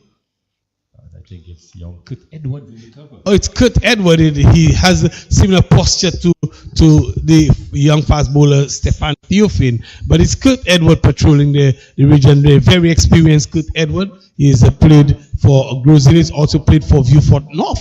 And this time, again, the lateral movement, good bounce, a very, very good length from the young man Sky Laffy. Is really showing why he's one of the leading under-19 bowlers here in St. Lucia. Yes, good last delivery there to the captain Christian Shalry. Got some bounce and some movement. So again, completing the second over, only conceding some 3 runs in the over. So another good over by Laffy. Laffy is bang on target. Let's see if the captain will persist with Morissette. He went for quite a few in his first over. The Sabina Emmanuel and Christian Shalry in true fashion, they giving the Repos Pioneers the sort of start they want. Of course, they have the district rep in attendance giving them the support. Maybe Choiseul has quite a few supporters lining up here as well, the Craft Masters. Of course, the SPL continues well into the weekend. We have games tomorrow, Saturday, 3 games tomorrow, Saturday, as Morissette will continue. He moves away from us in the commentary booth and bowls to Sabina. Sabina is on the back foot, driving into the covers. They think about a run, but it's not on, as Audie Alexander is moving very smartly to his left. And being a left-hander, it would have been suicidal if that run was attempted. But Sabina Emmanuel, he's not looking his true self in the usual explosive way that we know Sabina Emmanuel. But nevertheless, he's still there, keeping Christian Chalry company. Bit surprising, Clive, was that Morissette was given a second over after confidence of 11 of the first over. Maybe the captain, Jason Simon, knows something that we do not know, or there is some trick up the sleeve of Morissette. I'm not sure that the Craftmasters have enough of a buffer to give Morissette, and this time it's wide down the leg side. Did it clip something? It is given a wide. Sabina's just stepping into the line, inside the line of this one, goes through to the wicketkeeper Simon. He's jumping up in excitement, but I think that was merely to put off umpire Maffrey. Like they say, tricks are for kids, and this one certainly did not work on umpire Maffrey. It did not work as a Morissette. He is moving in to Emmanuel. And this time, Emmanuel gets the length. He gets on it. He didn't get the timing. It goes out towards a wideish long on, and they come through for 1-2 runs as he didn't quite get the timing. And he's hitting into the breeze as well here at the Darren Sammy Cricket Ground. And it was stopped just inside the boundary, Greg. Yes, I thought this one perhaps hit high on the button. Just looking at the monitor, you see him examining perhaps the handle of the bat, but certainly did not make proper contact, but nevertheless able to get 2 valuable runs for his team. Sabina Emmanuel, if he stays there for some of us, this time he makes the connection. This is long, high and handsome. Sabina Emmanuel has the elevation, has the distance, and this is the Sabinas we've come to know in domestic cricket here in St. Lucia. Greg Wilson. Certainly this one did not come up high off the bat. It came from the sweet bread in the bat, and we heard the sweet sound from even from our vantage point, and this one went sailing into the wind. So a good knock there by Sabinas again, as I did indicate. A bit surprising that Jamie, after getting a pounding in the first over, was given a second over immediately. I'm not sure the captain had gotten this one right, but he probably knows Morissette a little bit better than we do. Sabina Emmanuel is loving what Morissette is serving up, and they've made a change to the field, brought long on back, and Sabina Emmanuel is getting a delivery that is on the line of leg stump, and this one might have wrapped him on the pads, but definitely pitching outside leg. Cannot be given out leg before wicket. They come through for 1 leg by, but Morissette, he's been fairly expensive, especially given that they defending a rather low total. Yes, just in the 4th over, some 28 runs have been considered. Certainly not for the good work that we saw from young Skylarky. Those 2 overs only considered some 8 runs. Morissette on the other hand, another half over and some 20. Yes, 20 runs so far. 20 runs so far. So Repos Pioneers, they're really matching along against the defending champions. Not a good place to be starting off this year's tournament. Morissette into Chalry, and Chalry is driving exquisitely all along the carpet. This one, not a man move through the covers. This is what you would teach a young man who is learning the game of cricket. Definitely the shot of the match. I have to agree, Christian Chalry really stepped up to this one. It was a half volley, but it needed the execution, and Christian Chalry executed to perfection. Just served up a beautiful delivery. He executed beautifully as well. 4 more to Christian Chalry, and Repos Pioneers, they're matching along.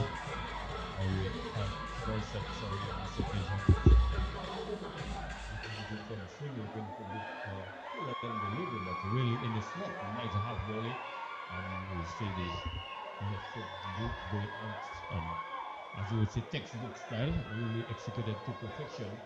So Morissette continued to be very expensive.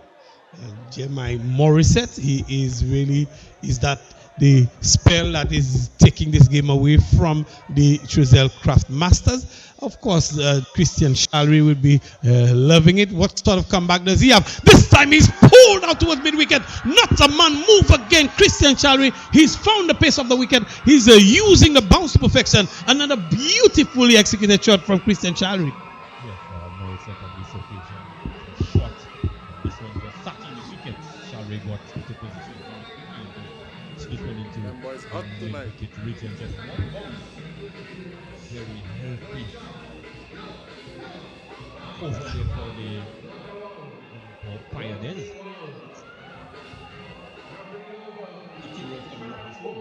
Morissette does not have the pace to bowl this kind of length on Darren Sammy wicket. And of course, Christian Shalry in the nick that he's in, just finishing off the M Cup. And you would have heard him in the pre-match interview where he said that they played a lot of cricket in recent times. They just finishing off the M Cup over in Repos. So they're in good touch. Christian Shalry leading from the front in a really moderate chase. Morissette had been very, very expensive. He went for 14 and over. 2 overs for 28 runs. This is very expensive. And you called it, you don't know why the captain would have thought he needed a second over. It was more expensive than his very first over. And we're going to be seeing a change from the southern end, the Kaimaji end here at the Darren Sammy cricket ground. The Sky Laffey, after a very good spell, is being replaced by Mugaran Shulet, former captain of the Mabuya Valley Renegades in the SPL. Now he's suited up for the Craft Masters and he's on target. But Sabina Emmanuel playing second fiddle is just pushing this one into the covers and coming through with Christian Shalry. Good communication, good running between the wickets from the opening pair of the Monrepo Pioneers.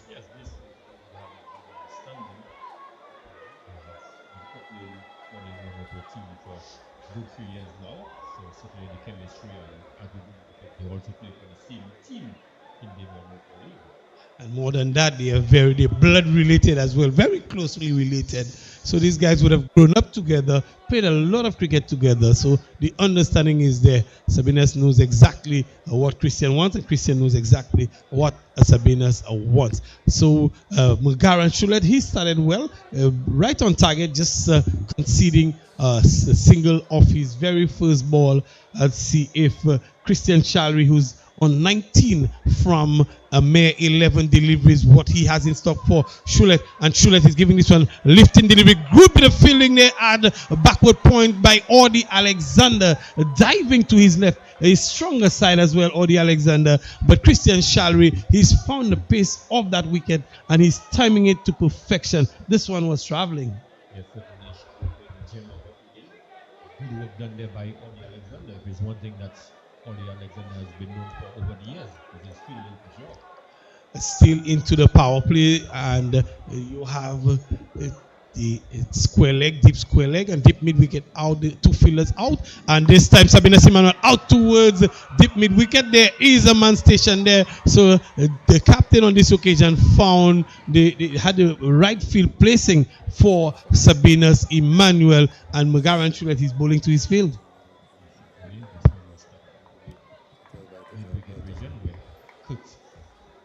Edwards fielded, so the two fielders out. We're protecting the leg side. And now for Christian Shalry, who's a bit of proving to be a more difficult prospect to bowl to. They brought in the sweeper on the cover boundary, and they have the mid wicket out, and the long one is out as well. Christian Shalry, this one is hitting him on the pads, but would have been heading down the leg side for sure. I think it was only Jason Simon who was interested in that appeal. Not even the bowler, Mugaran Shulet, was that interested in that appeal. 40 on the board. We're into the fourth over. So the Monrepo Pioneers, they're going great guns so far. Shulet moves into bowl to Christian Shalry, the right-hander, and Shalry is just defending this one back down the track as Shulet does the fielding in his follow-through and there is no run. Again, we have a short fine leg, short third man. You have backward point in Audi. You have the cover point fielder. You also have a cover and mid off, mid on actually. Mid off, and mid on is coming into the circle now, and they're pushing a mid wicket out towards the boundary. You have square leg and mid wicket. The two fielders are true left into Shalry. Again, Shalry is looking to give himself some room, and Shulet follows him very nicely as the over comes to a close. A good over from Magaran Shulet. That's a good bowler right there, man. That's a very good bowler.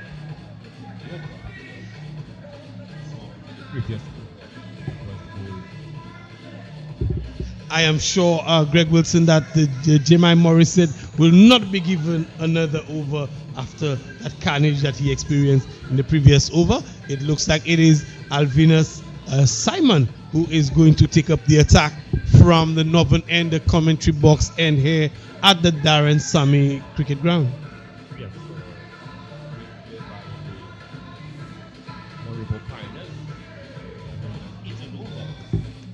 It's certainly 5 overs completed now, Greg Wilson. It is an opportunity for us to hear, of course, the golden voice of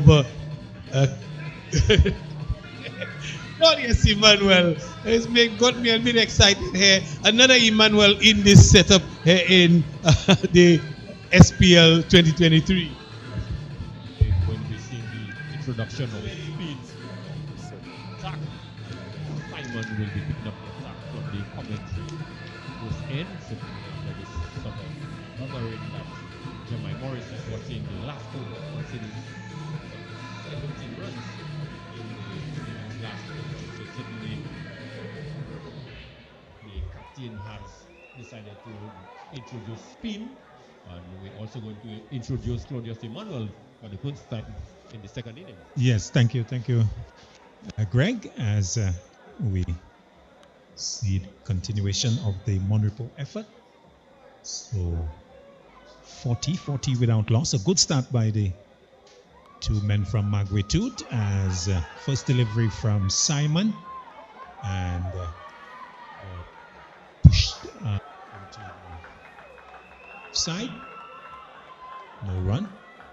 So 45. So they're scoring at 8. So they're above the required rate. At the start, it was 7.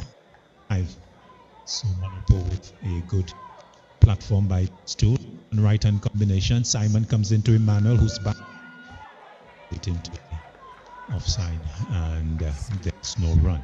So the 6 overs, so the final over of the play. So 2 back out, deep mid wicket. In fact, there's a cluster of orange shirts out at extra cover. Emmanuel pulls over the head of the man at backward square leg and into the boundary for 4. So another boundary to the aggressive Sabinus Emmanuel as he goes to takes the team into the 40s, 4 without loss in the 6 over, and the boundary is continuing as Emmanuel goes to 70. Simon and taking full advantage. So Simon over the wicket to Emmanuel. He was pulling, doesn't get hold of it as it goes into the backward square leg region. Just the one by, in fact, correction, leg by, big signal by umpire Maffrey, who stood on the left leg, then the right leg. I'm not sure if he needed to do both, but Maffrey, no questions about the signal. So leg by, 45 now to the Monrepo Pioneers total. So 142 for 7. Choiseul Craft Masters. That was the effort in the first innings as we are off with SPLT20 2023. The right-handed Christian Shalry will come into strike, and Simon will remain over the wicket as he moves into Shalry. Shalry is getting an inside edge past the keeper out towards fine leg. It will not go into the boundary as they come back for 2. We'll have to wait for the umpire to see whether there was anything on that. no signal from him. So inside edge to Shalry. He goes to 20 and it's 45. 45 without loss. So a very good start by these two. This is over number 6. Simon will move in once again. Bows to Shalry. Shalry gets a wide delivery. Hits it out towards the offside. It's in the air but it's safe over the inner ring. And they'll come back for 2 as they return coming in very closely at the non-striker's end. But Emmanuel is able to get it in and to get himself in. And 2 to the total as the over is completed. So 6 completed at the end of it, 49 without loss. Christian Schaller is 24 from 17. Emmanuel, 21 from 19. Good power play by the Monaco Pioneers. 49. Samina Silva will start. We see the last was really starting to shift gears doing this. Indeed, so exactly what the doctor for Monaco Pioneers. So this left hand, right hand combination has done a very good job on Repos, and as we've been telling you, these are first cousins, and they have really demonstrated good understanding between themselves. They have given human service to the effort of Magnitude, going way back in the days of MYM, the Magnitude Youth Movement. There's a different version of it nowadays, but certainly the work of Sabinas Emmanuel and Christian Shalry, the backbone of the team from the Magnitude region, and showing strong representation here for Monrepo. So a break in the play as you're about to see the start of over number 7. And is that Shulut continuing? So Shulut will come in for over number 7, and it's going to be the diminutive Sabinas Emmanuel, a man who packs quite a bit of punch and power for his diminutive size. Hits the ball very hard. Shulet moves and goes to Emmanuel. He pushes into the offside, quick single. The throw comes in, misses at the striker's end. Just took off the keeper as he got the bounce.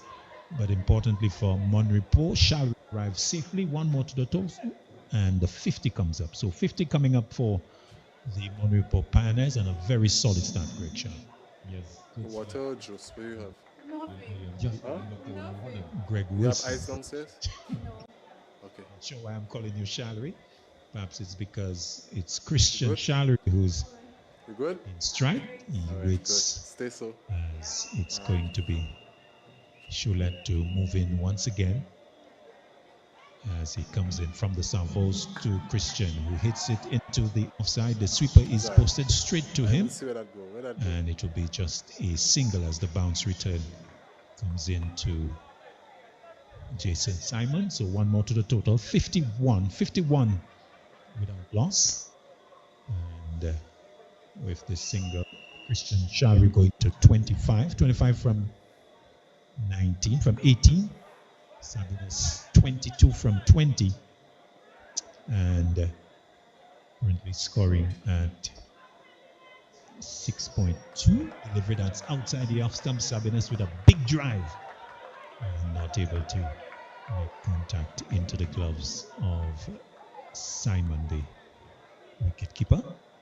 Greg Wilson, the Monrepo team, well on course. Yes, I would say they're large and in charge. As Emmanuel waits. So the wicket goes to him. He is forward on the walk, but in defense, and can't score on this occasion. So top ball being produced here by Shulut, who I can remember him having been in trials with Wilson a long time ago. Been a while. Yes, in the days when you and I played. Yes, and so he has really been very active. I would say over a 20-year period, I would think. Delivered a shot and pulled out towards deep backward square leg. and it has enough to go all the way.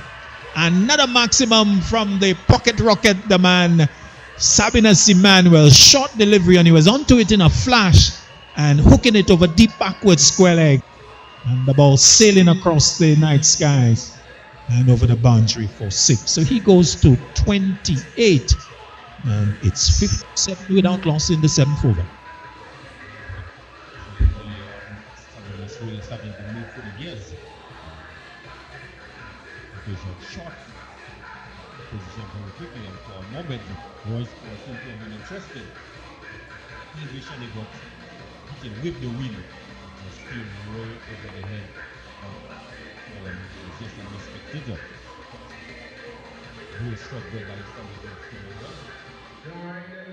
28 now. Indeed, and it's quite remarkable his bat speed.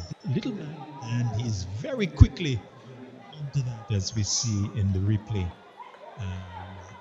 Ball going all the way over the boundary for 6. Impressive batter and very exciting whenever he's at the crease. He's a no-nonsense player. Like still, bat on ball. Shulot comes in, balls to him, driving out towards long on and long off, and amazingly the fielder allows it to fall in front of him, much to the disappointment of the bowler and his other teammates. And you would have to say that Emmanuel gets a bit of a let off as he was driving airborne. It was in the air a long time. So coming off the long off boundary, opted to allow it to drop short to do the fielding instead of going for the catch. And in the end, a single to Emmanuel. So at the end of 7, 58 without loss. Emmanuel is on 29 and Christian Chalry on 25. Yes, half chance presented by Sabinus Emmanuel. Came off the boundary that he would have continued running to perhaps to effect the catch, but for some reason we saw he just stopped and he was happy just to fill the ball. Sabinus Emmanuel really going through the gears at this point in time, and we really need to see the back of one of them or at least both. Indeed. So Japan was scoring at 2-9 and requiring some 85 from all of 13 overs. So they required rate from here running 6.54. So they've already done a good job at the start. As we told you, they were required to score at 7.15. So they've done pretty well, these two. As Emmanuel will be in strike as over number 8. He's about to start, and Simon will continue. So 85 from 13 overs. Simon moving in, bowls to Emmanuel. Emmanuel is back and plays into the offside, and there's no run. So we are away from the power play. So field is going to be posted out towards the boundary. So we can see 4 of them, 5 in the circle. In fact, 4 in the circle. As Simon comes in, goes to Emmanuel, looking to sweep, and please. Struck on the pad. It's like wide call by umpire. Right? It's interesting. As ball being I have my food that just happened my shoulder hit the so one more to the total.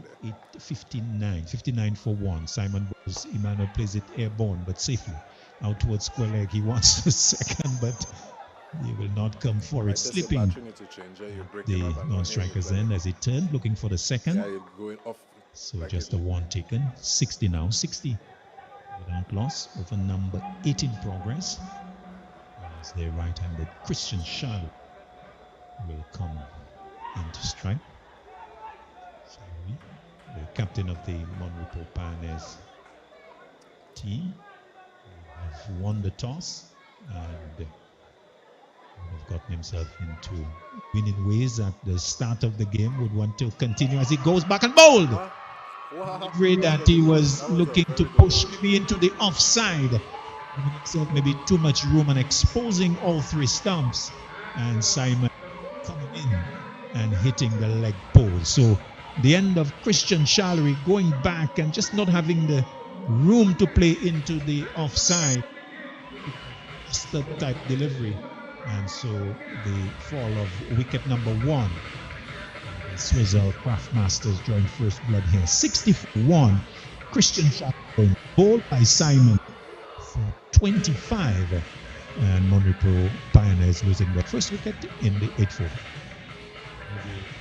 Choiseul Craftmasters needed to see the back. Shallow perhaps misjudged the length of the season. I believe they perhaps should have been playing on the front foot, playing backwards, and this one was a bit flatter and faster. Really had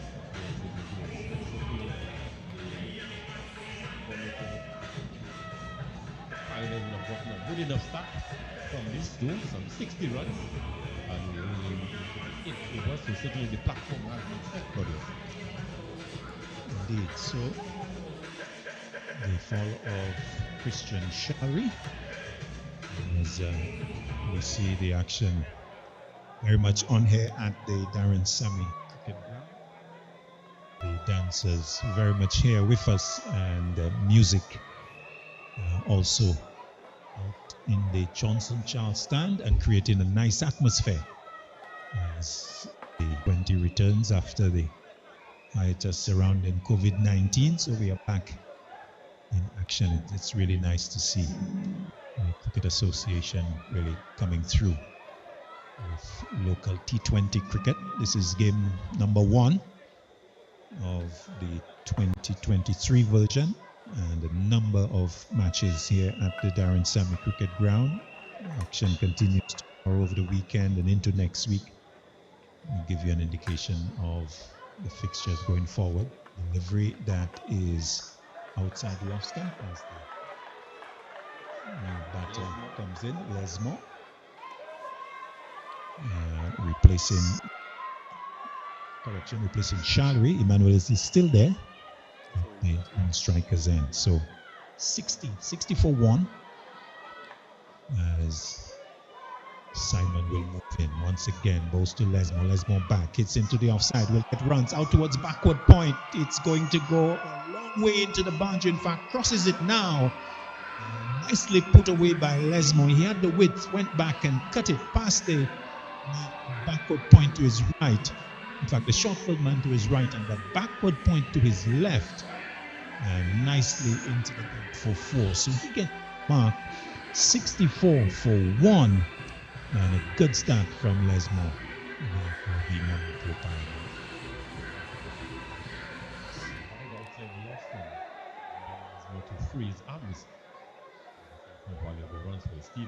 Delivery this time outside the off stump. Lesmore not so successful in looking to heave it over the onside, and the over is completed. So at the end of it, the 8th, a successful one for the Choiseul Craftmasters. It ends with Monrepo Pioneers 64 for 1.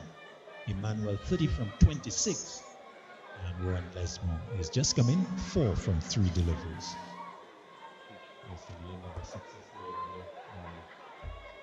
Simon, after the wicket of the captain, comprehensive goal. He should have been playing forward, but looking to play on the back foot, looking to punch the cover. The Craftmasters to win this one, they certainly need to continue looking forward towards a more so push the back of Sabina Simon. He has scored some 30 runs for some 26 deliveries. He started really slow, and certainly the pace of the wicket and was going through the gears on this one. As the new over starts, Emmanuel goes back. Sorry, I was in the foot. Plays into the offside, but the onside correction, the can't score. Yeah, sorry. So new bowler, Vince Smith, is the new bowler. And he's coming from the southern end.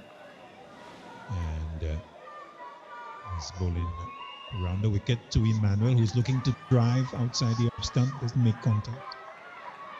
And Smith starting with 2 dot balls. So the total remaining 64 for 1. Monrepo in search of 143. Delivery that's driven out towards long off. Couple of bounces to the fielder who's posted. Lafayette comes off the boundary. And in fact, the ball straight to him, so one more to the total, one more to Emmanuel. He goes to 31, 65 for one. The right-handed Lesmo comes in to strike as Vince Smith will stay around the wicket, just shifting the fielder from back, posting him on the offside for Lesmo, backward point. So we've got long off, long on, deep extra cover, deep mid wicket, and deep square leg. Fielders out as Smith will move in. Lesmo has just come in. This game gonna finish real fast. 4 from 4, and he's partnering with Emmanuel. Delivery that is driving outside the off stump, outside edge, out towards third man, will not go into the boundary. It's over the head of the fielders in the ring, and they come back for 2 as he was not in control, but luckily for him, over the head of the fielders and out towards the boundary, to the total as it goes to 67. Lesmo goes to 6 as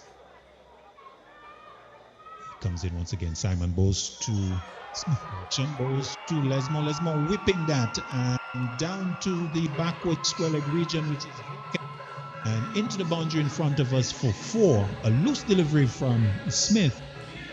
Lesmo latching onto it quickly. Didn't really get hold of it, but got enough bat on it. It's into the boundary safely, effectively for 4. So another boundary to him, due to the Monrepo effort. As they go into the 71 for 1 in the 9th over.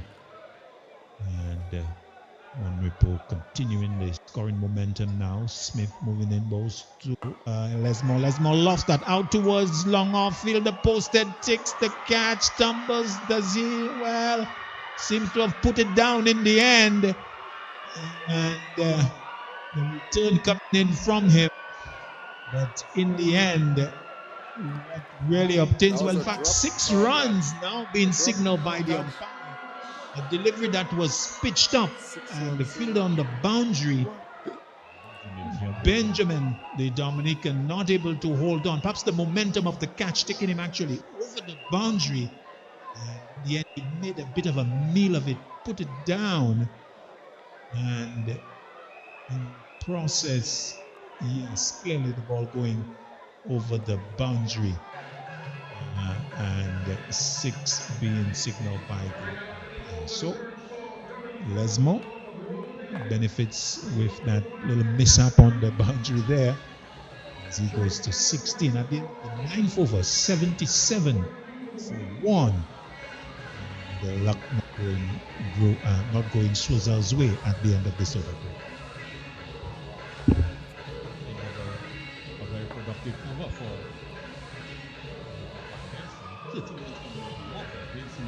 starting with 2 areas and a single of the third delivery at the end really expensive. Indeed. So, over number 10, out to start. It's going to be it up as 3rd over. He's going to be bowling to Emmanuel from 31, Emmanuel from 29. He wants a single, it's not on. As the ball played into the onside. And there's no run. So, just to bring you up to date, if you just joining us for the first time, 142 for 7 was the effort from the Choiseul team as they were put in by the Monrepo Pioneers in the 20 overs, and Monrepo in reply 77 for 1. This is over number 10. Emmanuel getting a delivery from Smith. Action from Simon that he plays into the onside, and there's no run. Monrepo losing already shallow. Pulled by Simon 55. He went at 60 for 1. Delivery that is driven into the offside. The sweeper is posted and he will come away to his right. They're coming back for 2 as the throw comes in. But Sabinas Emmanuel is very quick between the stumps, between the wickets, correction. And he was quickly back into his ground. So 2 more to him. He goes to 33. 79 for 1. We are into the 10th over as Emmanuel not quite ready. Pulling away as Simon, was moving in. And no damage done. So Repos Pioneers here with a very good platform. They require 66 for the 66 from 10.4 overs. Delivery that is outside the off stump. And the ball goes into the gloves of Simon. There's no run. So Repos currently scoring at 8.32. After the 6.1, delivered as driven out towards long off, who comes across to his right and is filled slightly, but is able to recover as Emmanuel helps himself to another single. So one more to him as he goes into 34. Scoring at just above runner ball for 3 deliveries faced, total going up by 1 to 80 for 1. This is the 10th over. The right-handed Rohan Lesmo comes into strike. Delivery that is driven and stopped by the bowler in the follow-through. Over number 10. So we have come to the halfway mark of the second innings. Repos Pioneers in search of 143. They are 80 for 1. A solid platform with Emmanuel on 34, Lesmo 16, and with some 63 required from 10, Repos still requiring 6.3. You with thoughts from and then it will be Cliver's choice.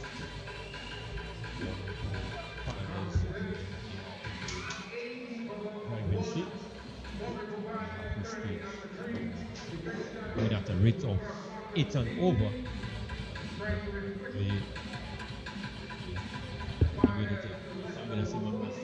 the middle still stuck with over, but he has sitting at the pace. He has been light to shots, a few lusty blows. We have to say welcome back, Piper Zeus. Yes, Greg, and we're taking the strategic timeout as we see the coaches trying to get their thoughts together, get their strategies back on point. But Sabina Emmanuel, he is at a runner ball at 34. Rohan Lesmo has joined him since the departure of the skipper Christian Shalry, and he has moved on quickly to 16 of just 8 deliveries. So the Morris and Greg Wilson, they are in the ascendant, and we will take a quick break as the timeout is taken. We will come back with the second half of the season.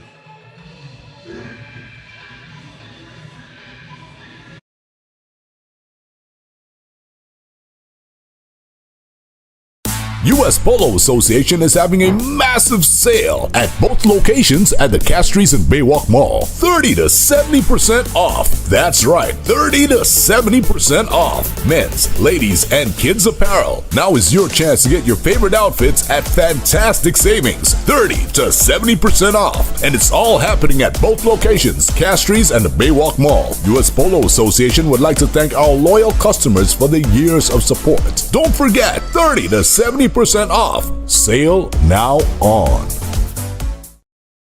Since 1963, our mandate has been to serve people. You know, farming people, fishing people, teaching people, police people, Choiseul people, Soufre and all their people, no matter where they are. And our people are here, ready to serve with a smile, professionalism, and flexibility. If all that makes you think we're your kind of people, then we're ready to help you. Choiseul Cooperative Credit Union. We make lives better. Join us today. Telephone 459-3100 or 459-3119.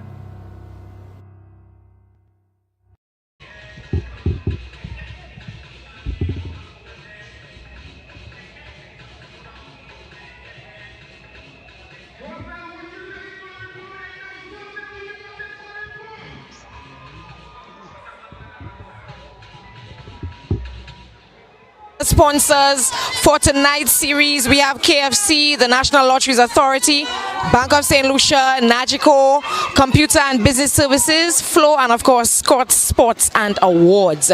And of course, we just had a break, so we're heading back to the field in just a bit. And of course, we have the lovely ladies representing Choiseul Craft Masters. And of course, the only ladies decked out in their costumes and dancing tonight. So we'll see what happens during the series, if we see some more ladies. Ladies, how are you feeling? You good? Yeah, we're great. Wonderful. All right. How the game going so far? So you're proud of what Choiseul doing so far? Yeah, we're good. Don't worry about it. The comeback will be better. Oh, the ladies are confident.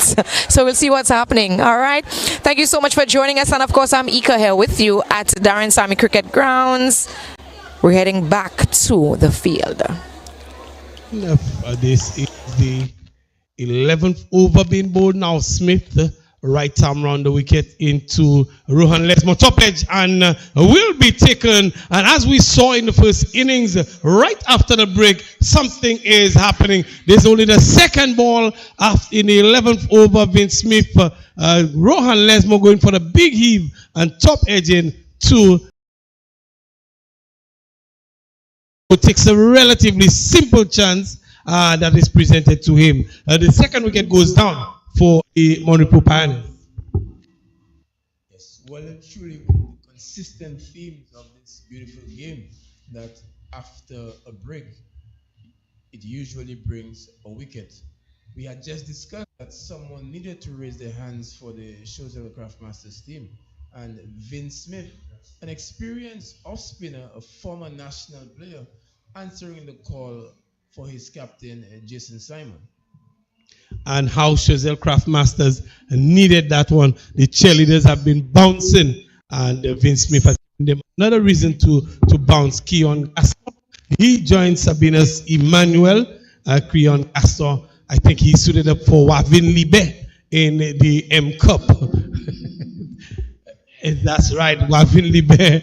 Gaston comes in to join Sabina Emmanuel, and Vince Smith is really, he's put it up his hands and would like to make further inroads in the lineup of the Pioneers, and he's bowling this one short outside off, and Gaston is pushing it one out towards long off, and the fielder comes off the boundary and not before they come through for the single. One more to the total. Monripo, the Pioneers, they would still believe they're in with a solid chance, having lost only the second wicket, and with Sabina Emmanuel looking very good. Smith into the left-handed Emmanuel. Emmanuel is heaving this one out towards mid-wicket. He comes through for one. There's a thought of a second, but it's not on as the fielder comes off the boundary very quickly, of the mid-wicket boundary to intercept the ball, and the score remains on. Missing the score here, but they remain on just one, and that's all they will have. And this time again, it's Smith firing this one into Gaston. Gaston is forward and driving, and gets the single, and they move to 84. Is it 84 for two? We're still in the 11th over. Smith into Emmanuel, who's driving out towards long off, and he gets one, thinks about the second again, he's slipping, and we're seeing him quite a bit. Jamal Sabina Emmanuel, he's found his range now, and he is really driving the ball sweetly. And the Pioneers will certainly believe that as long as Sabina's Emmanuel stays at the wicket, that things are within relative control. Two national players at the wicket for the Monripo team. And as we discussed previously, St. Lucia would have lifted the senior men's Windward Islands 50 over cup this year, and Sabina Emmanuel and Keon Gaston, these Monripo men, were on the team. Yes, they know each other and the game very well. Keon Gaston is always batting very, very high. He's bowling well as well for them, and he's joined Sabina's Emmanuel. He's coming in at number 4, and we will see the introduction of the left-arm Chinaman bowler, Audi Alexander. He's bamboozled quite a few over his career, his illustrious career at that, and coming in at the northern end here, the commentary box end, left arm over the wicket to the left-handed Sabina Emmanuel. Odi Alexander, he moves in, passes the umpire and bowls to Emmanuel. Emmanuel is just pushing this one into the offside. Three fielders, inclusive of the wicketkeeper, converge, and there's no run. A good start by Odi, and he's coming in very late. I guess the captain has reserved him for the pressure situation. Yes, I was wondering when this moment would come. Odi Alexander Flighted and driven back firmly. Good drive, uppish as well, but straight back past the bowler. 4 runs to Sabina Emmanuel. Odi Alexander just bringing this one in the hitting zone of Sabina Emmanuel, and he's not going to miss out Jamal. This one was given some generous flight here by Odi Alexander. It was his stock delivery, looking to extract some turn off the wicket, looking to beat the batsman with some flight and guile. But the nimble-footed Emmanuel just dispatching this one over the bowler's head.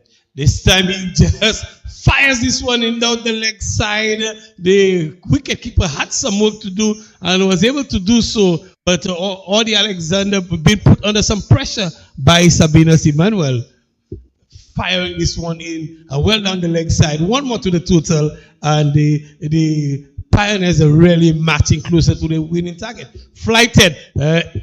Outer edge found over the fielder, out towards the boundary, and he will cut it just inside the boundary, and not before they come through for a second run. This time he was flighted and he really beat him by Sabina Emmanuel. He was lucky not to have played this one to hand. Emmanuel not really getting his foot across to the delivery, just relying more on his hands on this occasion here. Lucky not to have this one going to hand. And what good hands Sabina Emmanuel possesses. We know his bat speed is tremendous, and he has a good eye-hand coordination as well. Sabina Emmanuel, it's worked very well for him. He's moved on into the 40s now. Alexander left arm to the left-handed Emmanuel, who plays this one back down the track. Alexander is fielding off his own bowling as in his follow-through, and there's no run here. The score remains on 92 for 2. The Pioneers requiring just 50 odd for victory, driving into the covers, and Keon is stranded. Will he get back? He does get back. The throw is way off. Keon Gasto calls for it. Sabina Emmanuel was not interested as he just pushed this one into the covers. Gasto was coming through firmly for the run, and he was stranded, but thankfully for him, the throw was not on target. Alexander to Emmanuel, and Emmanuel is pushing again out towards a short backward point, and there's no run. The over comes to an end. A good over from Odi, except for that one delivery that he flighted a touch too close to Sabina's. Good over from Odi Alexander in the context of the game. Yes, and I am of the opinion, Clive, was that if the Craftmasters are to hold on to victory, that Odi Alexander would need to play a major role in that. He is the point of difference in the attack. We saw Alvinus Simon and Vince Smith bowling the finger spin, and we see the introduction of Royce Paul to do the same. So Odi Alexander really needs to be the difference and come good for this Craftmasters team.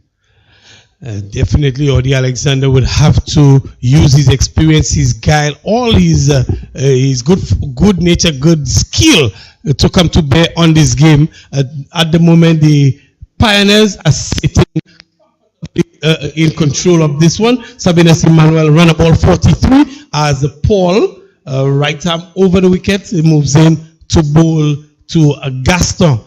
Paul flighted to Gaston. Again, and the fielder is not making an excellent effort. He could have done with this one. A top edge found full delivery, found the top edge, and the fielder made a meal of this one. 2 runs to Keon G. Yes, and the Choiseul Craftmasters team historically have been one of the better fielding teams in the SPL, and they would have welcomed that wicket. Would have just mentioned Royce Paul being similar to the other bowlers, but he does have the experience for a young man. He would have been a reserve on the Women Islands under 19 team this year.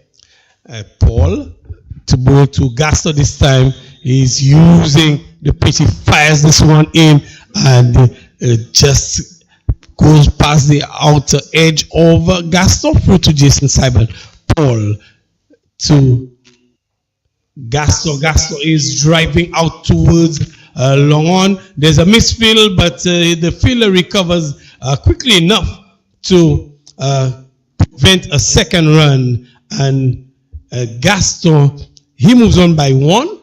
The score moves on by one. Sabinas Emmanuel now comes into strike. He's into the 40s, probably one shot away from a century, maybe two. But Emmanuel, Monaco Pirates will feel that once he's there, they're in total control. Paul up to go round the wicket to the left-handed Emmanuel.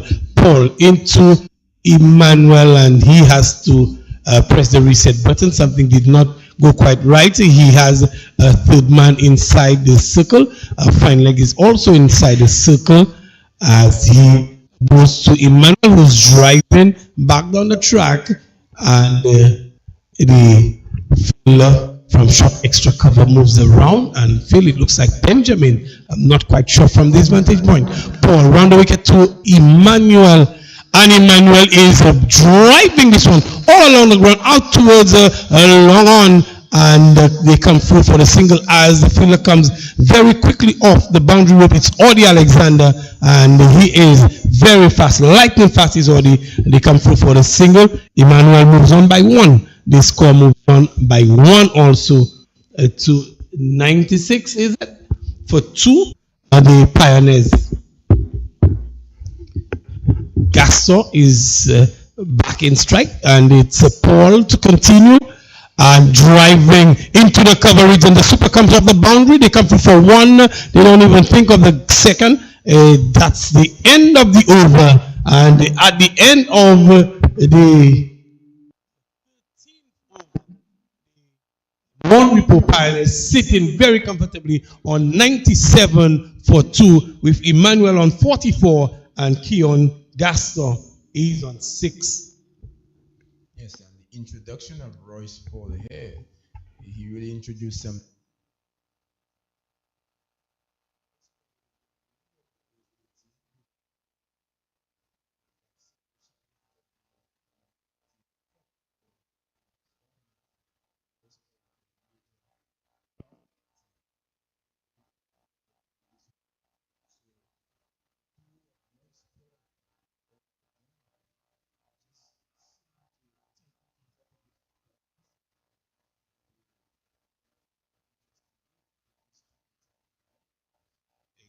Maybe a case of too little, too late for the Choiseul Craft Masters. Audie Alexander will continue from the commentary box end, left arm to the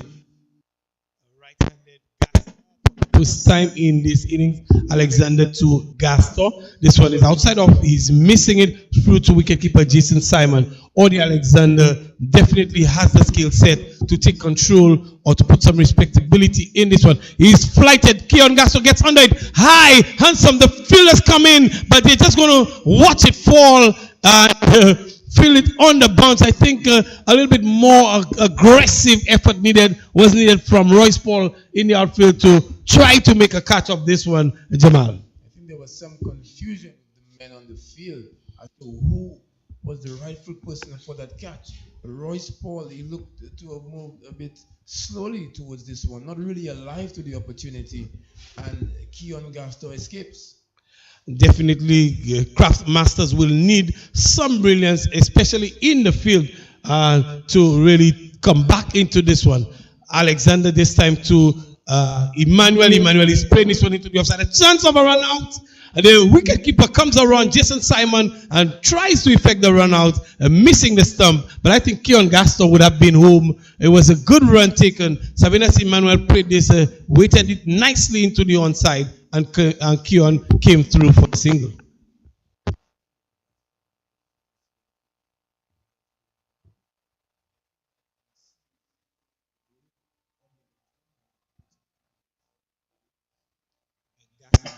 Edging.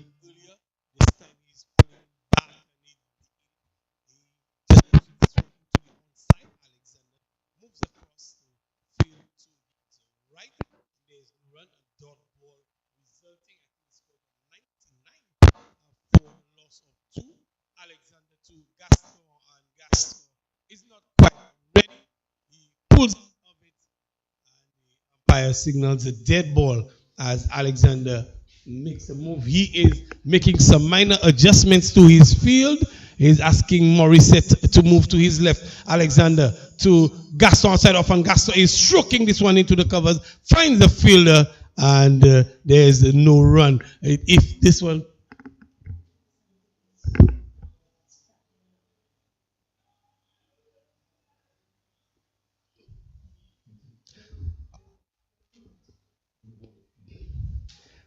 Alexander moves it again to bowl to Gaston. And this time Gaston gets under it, high and handsome. He gets the elevation, gets the distance as well. 6 runs from Keon Gaston. This is exactly what he was trying before. And this time he finds it to perfection. Yes, we would have just discussed this, Clive. Gaston clearly seeing the bowling of Odi Alexander as an opportunity for that big hit, with the breeze generally going across the ground towards the Johnson Charleston, and the wrist spin of Odi Alexander spinning the ball back into him there. The matchup favored Gaston. This one was again tossed up outside the line of the off stump. That bat moving so swiftly through the line of the ball, and a massive 6. A good heating here from Keon Gaston, and the Craft Masters, they converge on the field trying to come up with a plan. They really need somebody at this time to put their hand up and take control of the situation. A mere 38 runs needed from 6 overs. So the Pioneers, they would think that they are in complete control of this matchup at the moment. This is the first game of the 2023 St. Lucia Premier League, and the defending champions Choiseul Craft Masters taking on the Monrepo Pioneers. And at the moment, the Pioneers look like they are in control, and Royce Paul will try to have some different ideas of putting a different contribution here. He comes around the wicket to bowl to the left-handed Sabinas Emmanuel, and he is missing his run-up. He'll start again. Is Paul. Emmanuel taps away. Paul round the wicket to Emmanuel. Shot, and Emmanuel is driving. Finds the fielder at a short extra cover, and there's no run there. Another dot delivery. So Royce Paul has tightened things up a bit, but Odi Alexander last over really went for some. This time Emmanuel again finds the fielder at a backward point inside the 30-yard circle. 2 dot deliveries there from Paul as he moves in round the wicket again into Emmanuel. Emmanuel is getting one on the line of leg stump and helps himself. 4 more runs to Sabinas Emmanuel. Royce Paul just missing his line on this occasion, and Emmanuel is taking full toll of this loose delivery from Royce Paul. Yes, and off-spinners, Clivers, are generally known for their accuracy, and Royce Paul, for the first 2 deliveries of the over, got it right. But on this occasion, angling this one down the leg side, one of the favorite shots for Sabinas Emmanuel.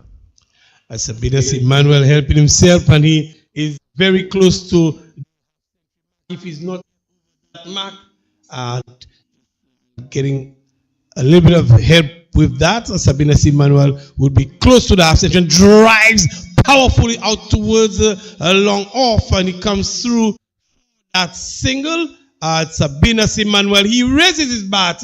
This is 50 runs for him. Yet another half century to add to a number of half centuries that he would have gotten this year, both in the national and of course in the M Cup. Sabinas Emmanuel, again, he's back on the money in this first SPL game. 50 for Sabinas Emmanuel. Yes, and Keon Gaston proving to be the ideal foil for him. Gaston will be driving out towards a long off, finds the fielder, come through for the single.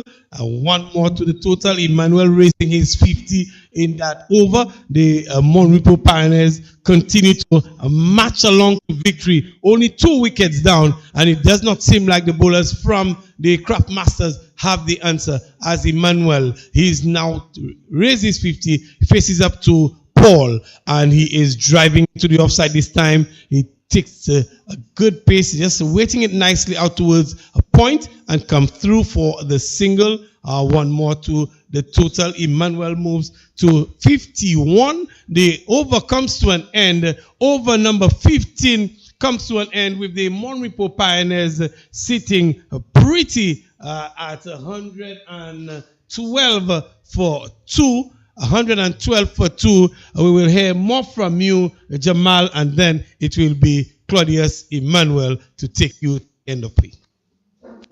Yes, and Sabinas Emmanuel can simply be described as the form batsman of the year in the country. He has really dominated all tournaments, and in the recently concluded M Cup, the Monrepo League, Sabinas Emmanuel named as the batter with the most runs and received the award for that, and really translating that form to the first game, the SPL, and seemingly is playing the innings of the match, and is certainly on the verge of taking his team home. The run rate right now stands at 7.47, but they only require a run rate of 6.2. Welcome back. Yes, thank you, Jamal. So 31 required from 30 balls. So that's an easy formula for Monrepo Pioneers, especially with Emmanuel on strike. 51 from as many balls as this deliveries drive in down to third man, and he will get the single. As that Paul, or is that Lafay continuing?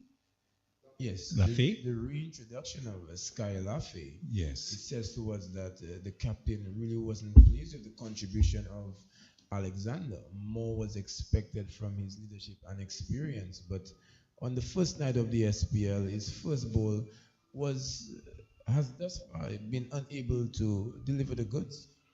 Yes, so Lafay in his first spell, 2 overs, no maidens, not for 7. So he was very economical to start, so he's come back.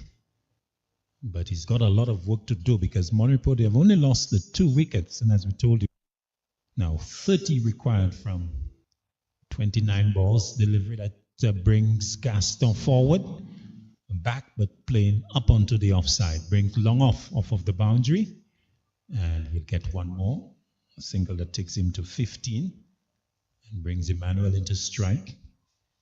So Emmanuel has been the mainstay of the innings so far, and as Jamal indicated, not surprising, he's been in a form and continuing this here at the start of SPLT20 2023. So the left-hander is 2 from 52. As Lafay moves the balls to him, he's down the track and can get back on ball, and has to quickly go back into his crease as Lafay continuing to keep things quite tight and would have a lot of work to do there. So Monrepo poised here to really draw first blood and get themselves off to a good start in the CPL, the SPL, I should say, 2020. Lafay from the northern end moves in, bowls to Emmanuel. Emmanuel back, cutting out towards backward point. The fielder comes across from third man, and they will come back for 2. Almost a bit of a collision between Gaston and Emmanuel, completing the second, as the left-hander goes to 54, 116 for 2, 27 required to win. Yes, and all things being equal, the Pioneers will certainly run away with this game. And at this juncture, some creativity, some innovation, some tactical inspiration, something needed here from somebody from the Craft Masters team. Lafay looking to produce that, moves away from us, balls to Emmanuel. Emmanuel back, and delivery perhaps pace off delivery and played into the offside straight to the point fielder, and there is no run. So Emmanuel kept quiet. Some tactical changes. We saw the captain, Jason Simon, removing that fielder from the onside, and he has 2 points in place, really. So a line of attack here predicted to be outside the line of the off stump to try to contain the dangerous Sabinus Emmanuel. So Lafayette, to complete the 16th over, will move in to Emmanuel as he waits. And to this delivery, he is driving into offside around for Simon, who comes off the boundary at long off, and just a single. So one more to Emmanuel as he goes to 55. So the end of the 16th over, and some 26 now required from 24 balls and 8 wickets in hand. The Monrepo Pioneers, they are very much on course. Yes, and skipper Simon, he needs to do something different at the moment. Who does he turn to? It looks like he's going to McGarren Shulet, the fast bowler. And Shulet did not have the best time of it in his introductory spell, but looking to deliver for the Choiseul Craft Masters. It's not over yet, Claudius.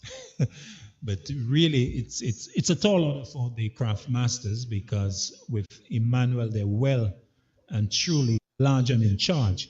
It's going to be a difficult task for them to restrict them. They've gotten themselves into such a strong position that you would have to say that it's going to be a fairly easy task for Monrepo to pull this through.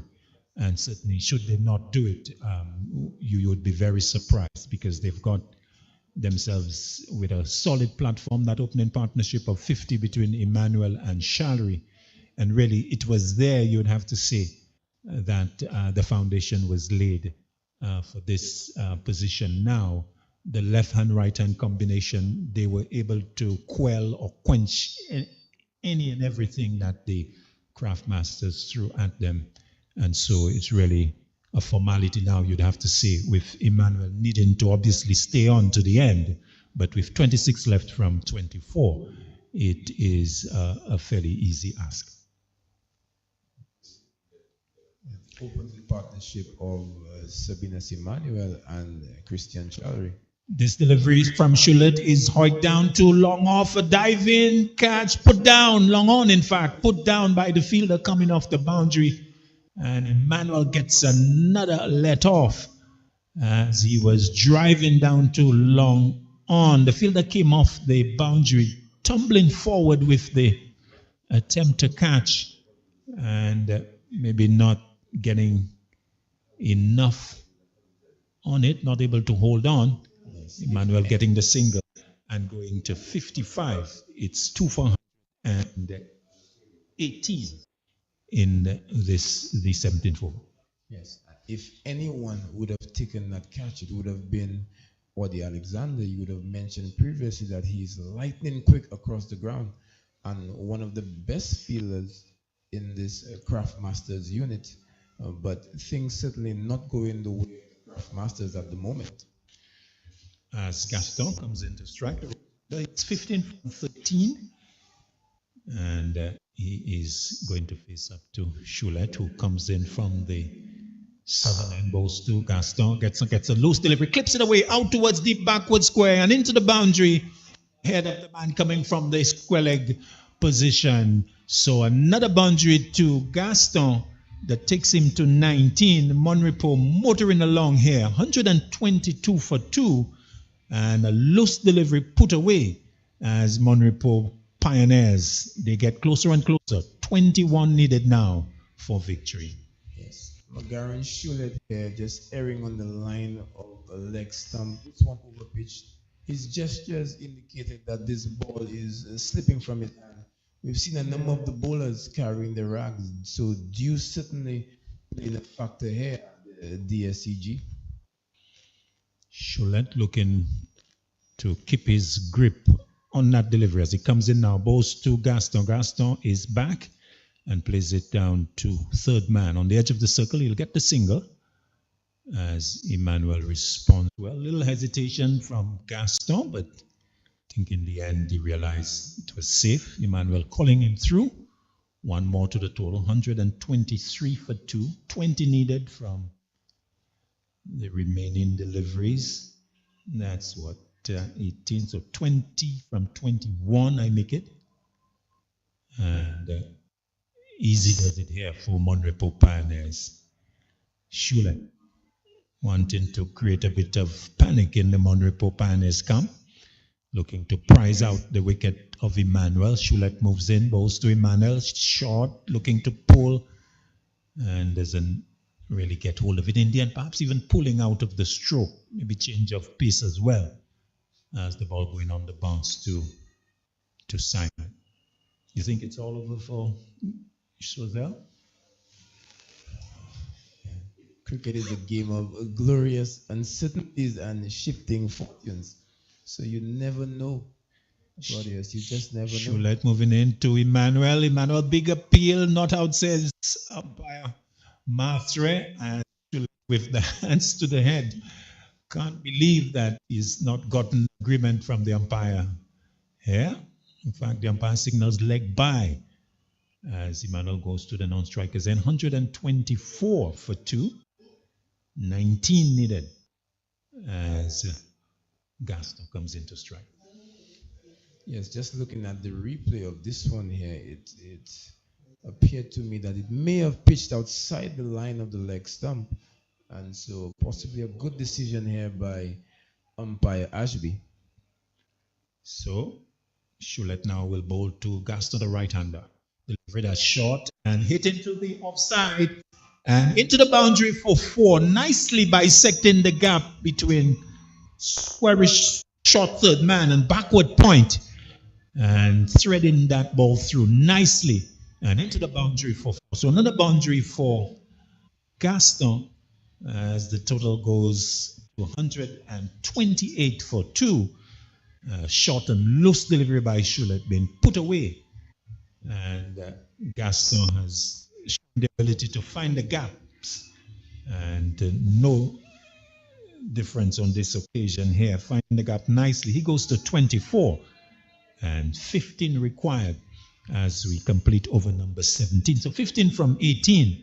Mon-Repos well on course. Yes, and I've been very impressed with the innings from the young Keon and Gaston. This last delivery was up short and wide, and he bisected this gap with some clinical precision. A shot that the top of the batsman would be very well pleased with. He's been the perfect foil for Sabinas Emmanuel. He would have been very indisciplined with his bowling, contributing some, I think, 4 or 5 no balls to the run scoring effort of the opposition, but clearly making up with an innings of tremendous poise. Indeed, no doubt would do the family proud. He come from a cricket background, and I know his father would be very much impressed and maybe locked in and glued into the action. And certainly good effort, showing his value as an all-rounder. In fact, outscoring Emmanuel. Keon Gaston is 24 from 16, and Emmanuel well outscoring in terms of rate of scoring, strike rate specifically. So 15 required. Emmanuel on strike as Lafay continues. This is going to be his final over as he moves in now, balls to Emmanuel. Emmanuel hits that pass to Lafay. It was in the air, but away from him, and they didn't even really look to take it. It came back so quickly. So one more to Emmanuel. He goes to 57 and reduces the requirement by 1. 14 required. 14 from 17 deliveries. And normally as you come towards the end of a T20 game, there tends to be a lot of excitement. Not much in this one. It's not a big equation. You would expect Mon-Repos to get it safely with maybe a couple of boundaries to put pressure as short delivery out into the offside. This man from deep mid wicket comes off the boundary and an awkward return comes in. Fact, doesn't find either bowler or keeper. Has to be backed up in the middle of the wicket. So 2 taken. And the total with those 131 for 2. 14, is that correct? 14 required, or is it 12? 131, 12 required. Yes. Yes, Emmanuel is showing some and even if he's been batting out from the inception of the innings and has been keeping for the entire innings of the Choiseul team, he's still pushing for those tools. Gaston will get another one as he pushes down to long on for a single as the total goes into closer and closer to the target. 132 now, 132 for 211 required. And Monaco happy to, I guess, do it quietly because it's not a big ask, so no need to take chances in getting boundaries and maximums. Yes, certainly common sense prevailing at the end of the day from the Monaco Pioneers team. Fair to Emmanuel, big drive outside the off stump and almost falling off in terms of losing his balance. Just an indication of the amount of effort that Emmanuel put into that. Didn't make contact. And the ball going into the gloves of the keeper. So much so that Gaston has a chance with Emmanuel, maybe saying, take it easy, my bro, we're going to get there. It's not much. 11 required, not many, I should say. 11. As Lafay looking to come in, but maybe Bale's falling off. And Mathrin doing the repair work. 132 for 2. 142 was the effort from the craft masters from Choiseul. Delivery, slower delivery, hit into the offside. Did they go through for the single? And the fielder picking up in front of the umpire on the offside and aiming to throw, but in the end holding it and maybe thinking, well, they would have arrived safely anyway. No need to concede overthrows, so allowing Emmanuel to come to the strikers end, the non-strikers end to complete the single. A single that leaves the requirement as 10 for Monrepo Pioneers' victory. Right-handed Gaston in strike. Lafay into him. Delivered as Hoyt towards long on. It will not get there on the bounce. Picked up by the fielder coming from off the boundary to complete the over. Is that over number 18 completed? Yes, the music going up to signify that. So 18 overs completed. 134 for 2. 58 to Sabinus Emmanuel. Keon Gaston is 28. And the Monaco Pioneers, to get a victory here, they require just 9 with all of 12 deliveries left. Yes, but just a word on the spell from Sky Lafay. I think on any other night, the captain would have taken that spell. 4 overs for only 18 runs, operated really in a miserly fashion, but the bowling lacked the penetration that the craft masters would have desperately needed. Now, with some 12 deliveries left and 9 runs, they've turned to the experience of former national off-spinner Alvinus Simon to close off. Yes, and really for the craft masters, you'd have to say with the strength of the Monaco Pioneers batting, it was important to have prized out the likes of Shallery and Sabinus Emmanuel and even likes of Craig Emmanuel later in the order, but they haven't even gotten to him as yet. And so an indication to how solidly the Monaco Pioneers responded to this 142. Yeah, they should be commended thus far, but interesting to note, with 12 runs needed and 9 runs to be scored, if Simon could somehow squeeze in a few dot deliveries, some pressure could build, and we may see even more excitement as we come down to the wire. Can they take this one to the last? And perhaps just to add a little bit more excitement, to prize out Sabinus Emmanuel, it could be interesting. Let's see, but these are all possibilities. In fact, it could also finish in this over as he comes in, balls to Gaston, drives out towards long on. It's all along the ground. They're thinking of the second, but it's not on as they take one. So Sabinus Emmanuel comes into strike. So 8 needed. And to be true to form, I expect Sabinus Emmanuel to attempt to finish this in this over. Certainly would be the correct tactical move in my opinion. But if this were to cost him his wicket, from a viewer's point of view, just to generate some interest, I think some persons would be calling for that here. So can Alvina Simon answer the call and prize out the key wicket of Sabinus Emmanuel now? Yes, and I think tactically you would expect Emmanuel to look to complete the game in this over, because really there's no point in really mucking around. Just it required delivery that is inside edge past the keeper down towards the boundary. It will not get there as it's picked up just inside. The return coming low down to the keeper, and 2 taken off the bat of Emmanuel. He was not in control. Inside edge. Well, I think he will settle for that. Will not mind. So 2 more. 2 to his total. He goes into 60. And we are within 1 scoring stroke of the target. Let's see if Emmanuel will look to do it in grand style. Delivery that is Hoyt out towards the offside. Just maybe 1, 2. They'll come back as the return is coming in. But Emmanuel makes it as the looks like a spent force out there as he comes to complete the second run. He would have done a lot of running. He goes to 62 and he has reduced the requirement to 4. So it's a lot easier now for him to maybe do it with a boundary, but he still has the opportunity to really finish it in grand style. 4 required. Yes, I think the situation called for Alvina Simon to really dangle the carrot, so to speak, and maybe just slow up the delivery and force Sabinus Emmanuel to go big. But he's opted to fire the ball in, and Emmanuel just really using the pace.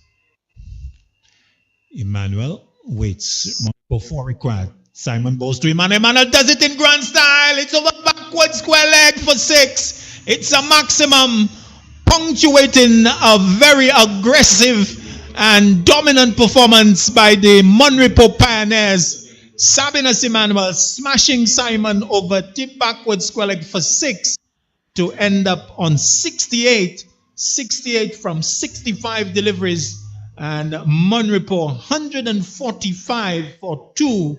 A tremendous victory here on the back of the effort of Sabinus Emmanuel. And really Monrepo pushing themselves forward with a victory at the start of SPLT20 for 2023, responding to Choiseul's Craftmasters 142 for 7. They have ended the game 142 for 5, with Sabinus Emmanuel not out 68 from 65, and Keon Gaston 29 from 20. An unbroken partnership between the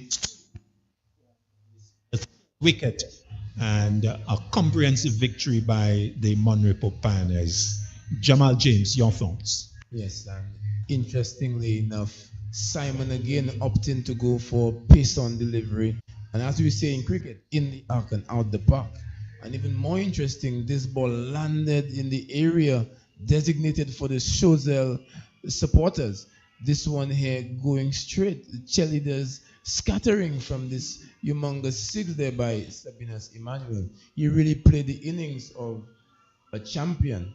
And interestingly enough, again, Claudius, I noticed that the captain for Choiseul did not make full use of the resources. I did not really see the off spin of Johan Williams, an experienced off spinner there, usually a wicket taker in Choiseul circles. So that could have swung things in their favor, and we could have seen that things really did not work out for the defending champions. They looked a bit rusty, coming up against a well-oiled unit, the Monroe Pioneers, and they really showed some dominance and some good tactical news in this first game, clinching the first victory of the SPL.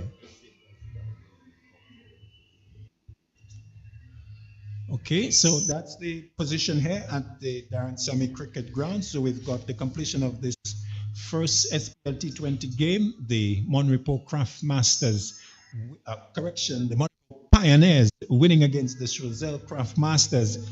So just to give you the summarized scores, so Craft Masters 142 for 7 with 35 from Edward and 30 from Alexander. And in reply, the Monrepo Pioneers 145 for 2 with Sabinas Emmanuel 68 from 65, Shalry getting 25, and Keon Gaston, he got 29. And so as we come to the end of this game, we summarize for you the news. So victory for the Monrepo lads from the East. So let's get the final thoughts from Jamal James before we wrap up. And in fact, it's an opportunity for us to go to an interview with the winning.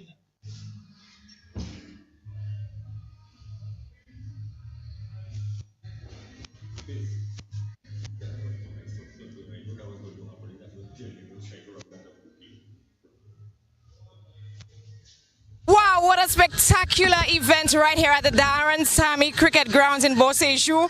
Oh my goodness, Monrepo Pioneers just won the first match of the Premier Sports Inc. KFC SPLT20 powered by the National Lotteries Authority. And of course, this game was between Choiseul Craftmasters and the Monrepo Pioneers. And of course, Monrepo Pioneers just took it away. They took my breath, they took everybody else's breath away. What a fantastic game. And of course, just reminding you guys, this sponsored by KFC, the National Lotteries Authority, Bank of St. Lucia, Nagico, Computer and Business Services, Flow, and of course, Scott Sports and Awards. And it's Ika here with you. And of course, joining me right now is the captain of Monrepo Pioneers. Captain, introduce yourself. Christian Shalry. Christian Shalry. Yeah, Captain Monrepo Pioneers. Wonderful. So, Christian, how you feel about tonight's win?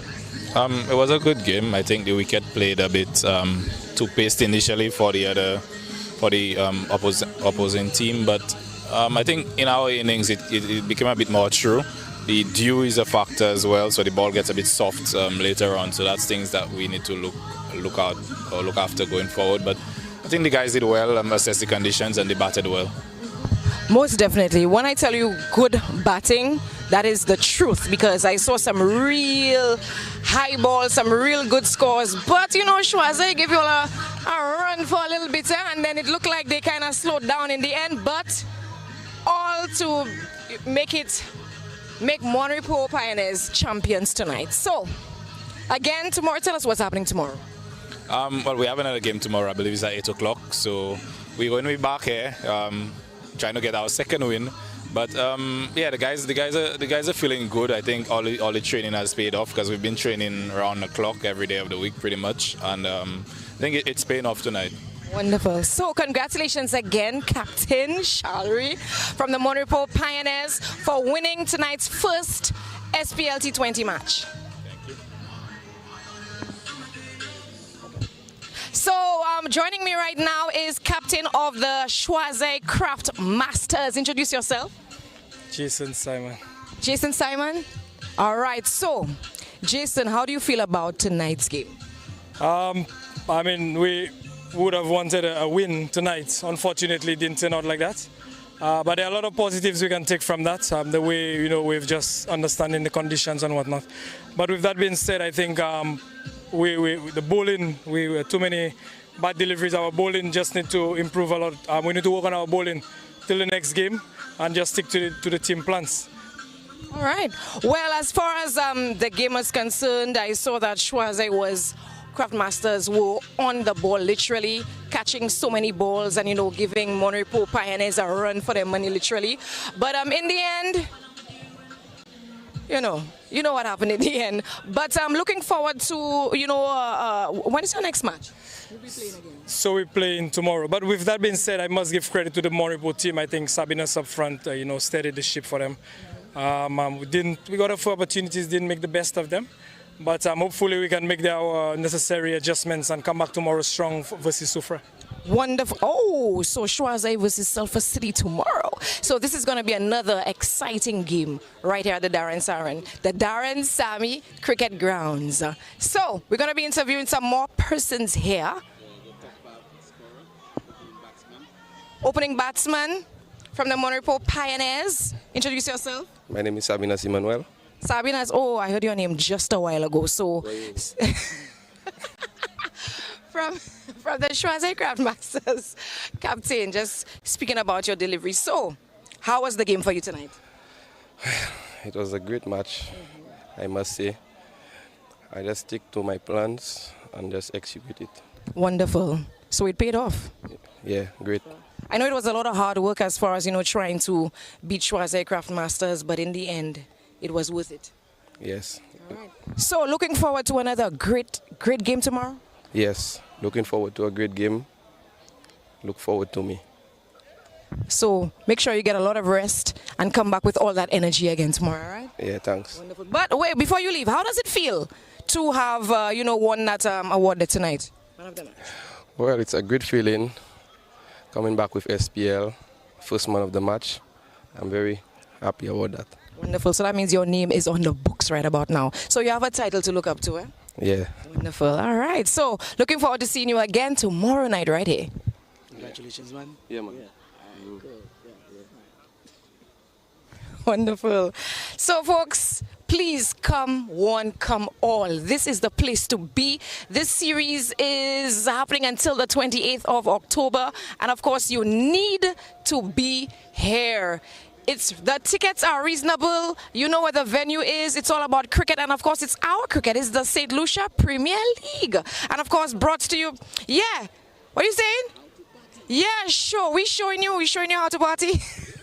Most definitely, we're going to show you how to party. So come over, bring your energy, bring your massive, bring your crew, and let's celebrate our very own St. Lucia Premier League. Obviously brought to you by the Premier Sports Inc., KFC, SPLT20, powered by the National Lotteries Authority. And of course, we have Bank of St. Lucia on board, Nagico, Computer and Business Services, Flow, and Scott Sports and Awards. And tonight, it was all about Choiseul Craftmasters versus the Monrepo Pioneers. And of course, Monrepo took it home tonight. So we'll see what happens tomorrow night right here at Darren Sammy Cricket Grounds.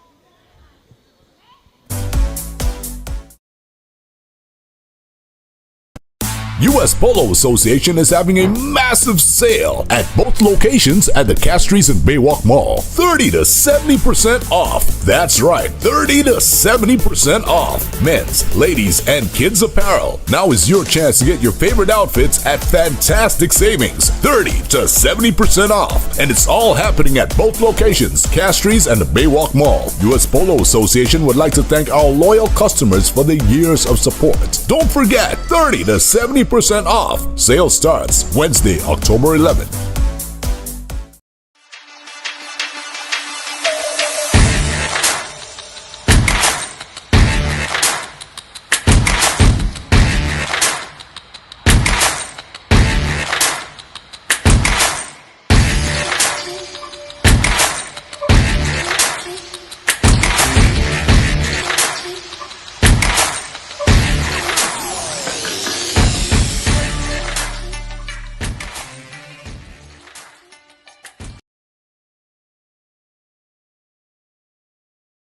Since 1963, our mandate has been to serve people.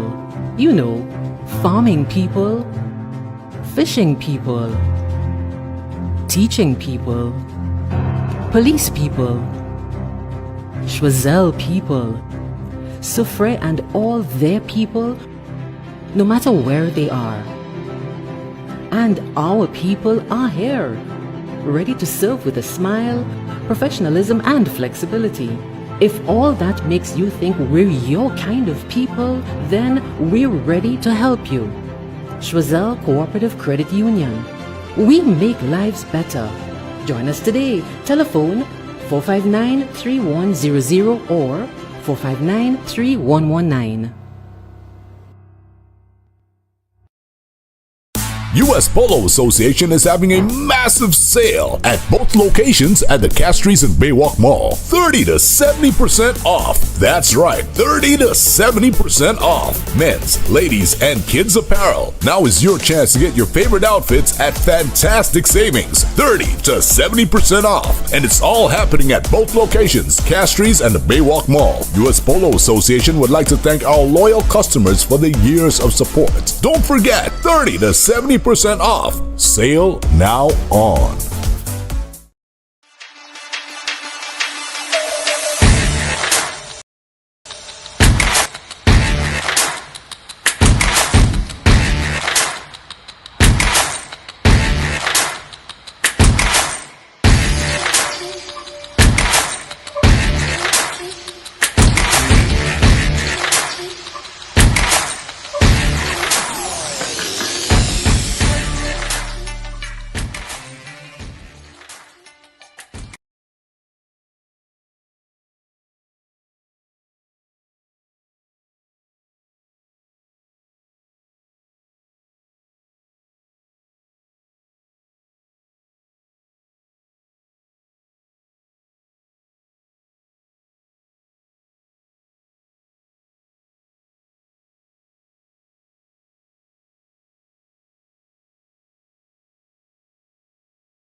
US Polo Association is having a massive sale at both locations at the Castries and Baywalk Mall. 30 to 70% off. That's right, 30 to 70% off. Men's, ladies, and kids apparel. Now is your chance to get your favorite outfits at fantastic savings. 30 to 70% off. And it's all happening at both locations, Castries and the Baywalk Mall. US Polo Association would like to thank our loyal customers for the years of support. Don't forget, 30 to 70% off. Sale starts Wednesday, October 11th. Since 1963, our mandate has been to serve people. You know, farming people, fishing people, teaching people, police people, Choiseul people, Suffre and all their people, no matter where they are. And our people are here, ready to serve with a smile, professionalism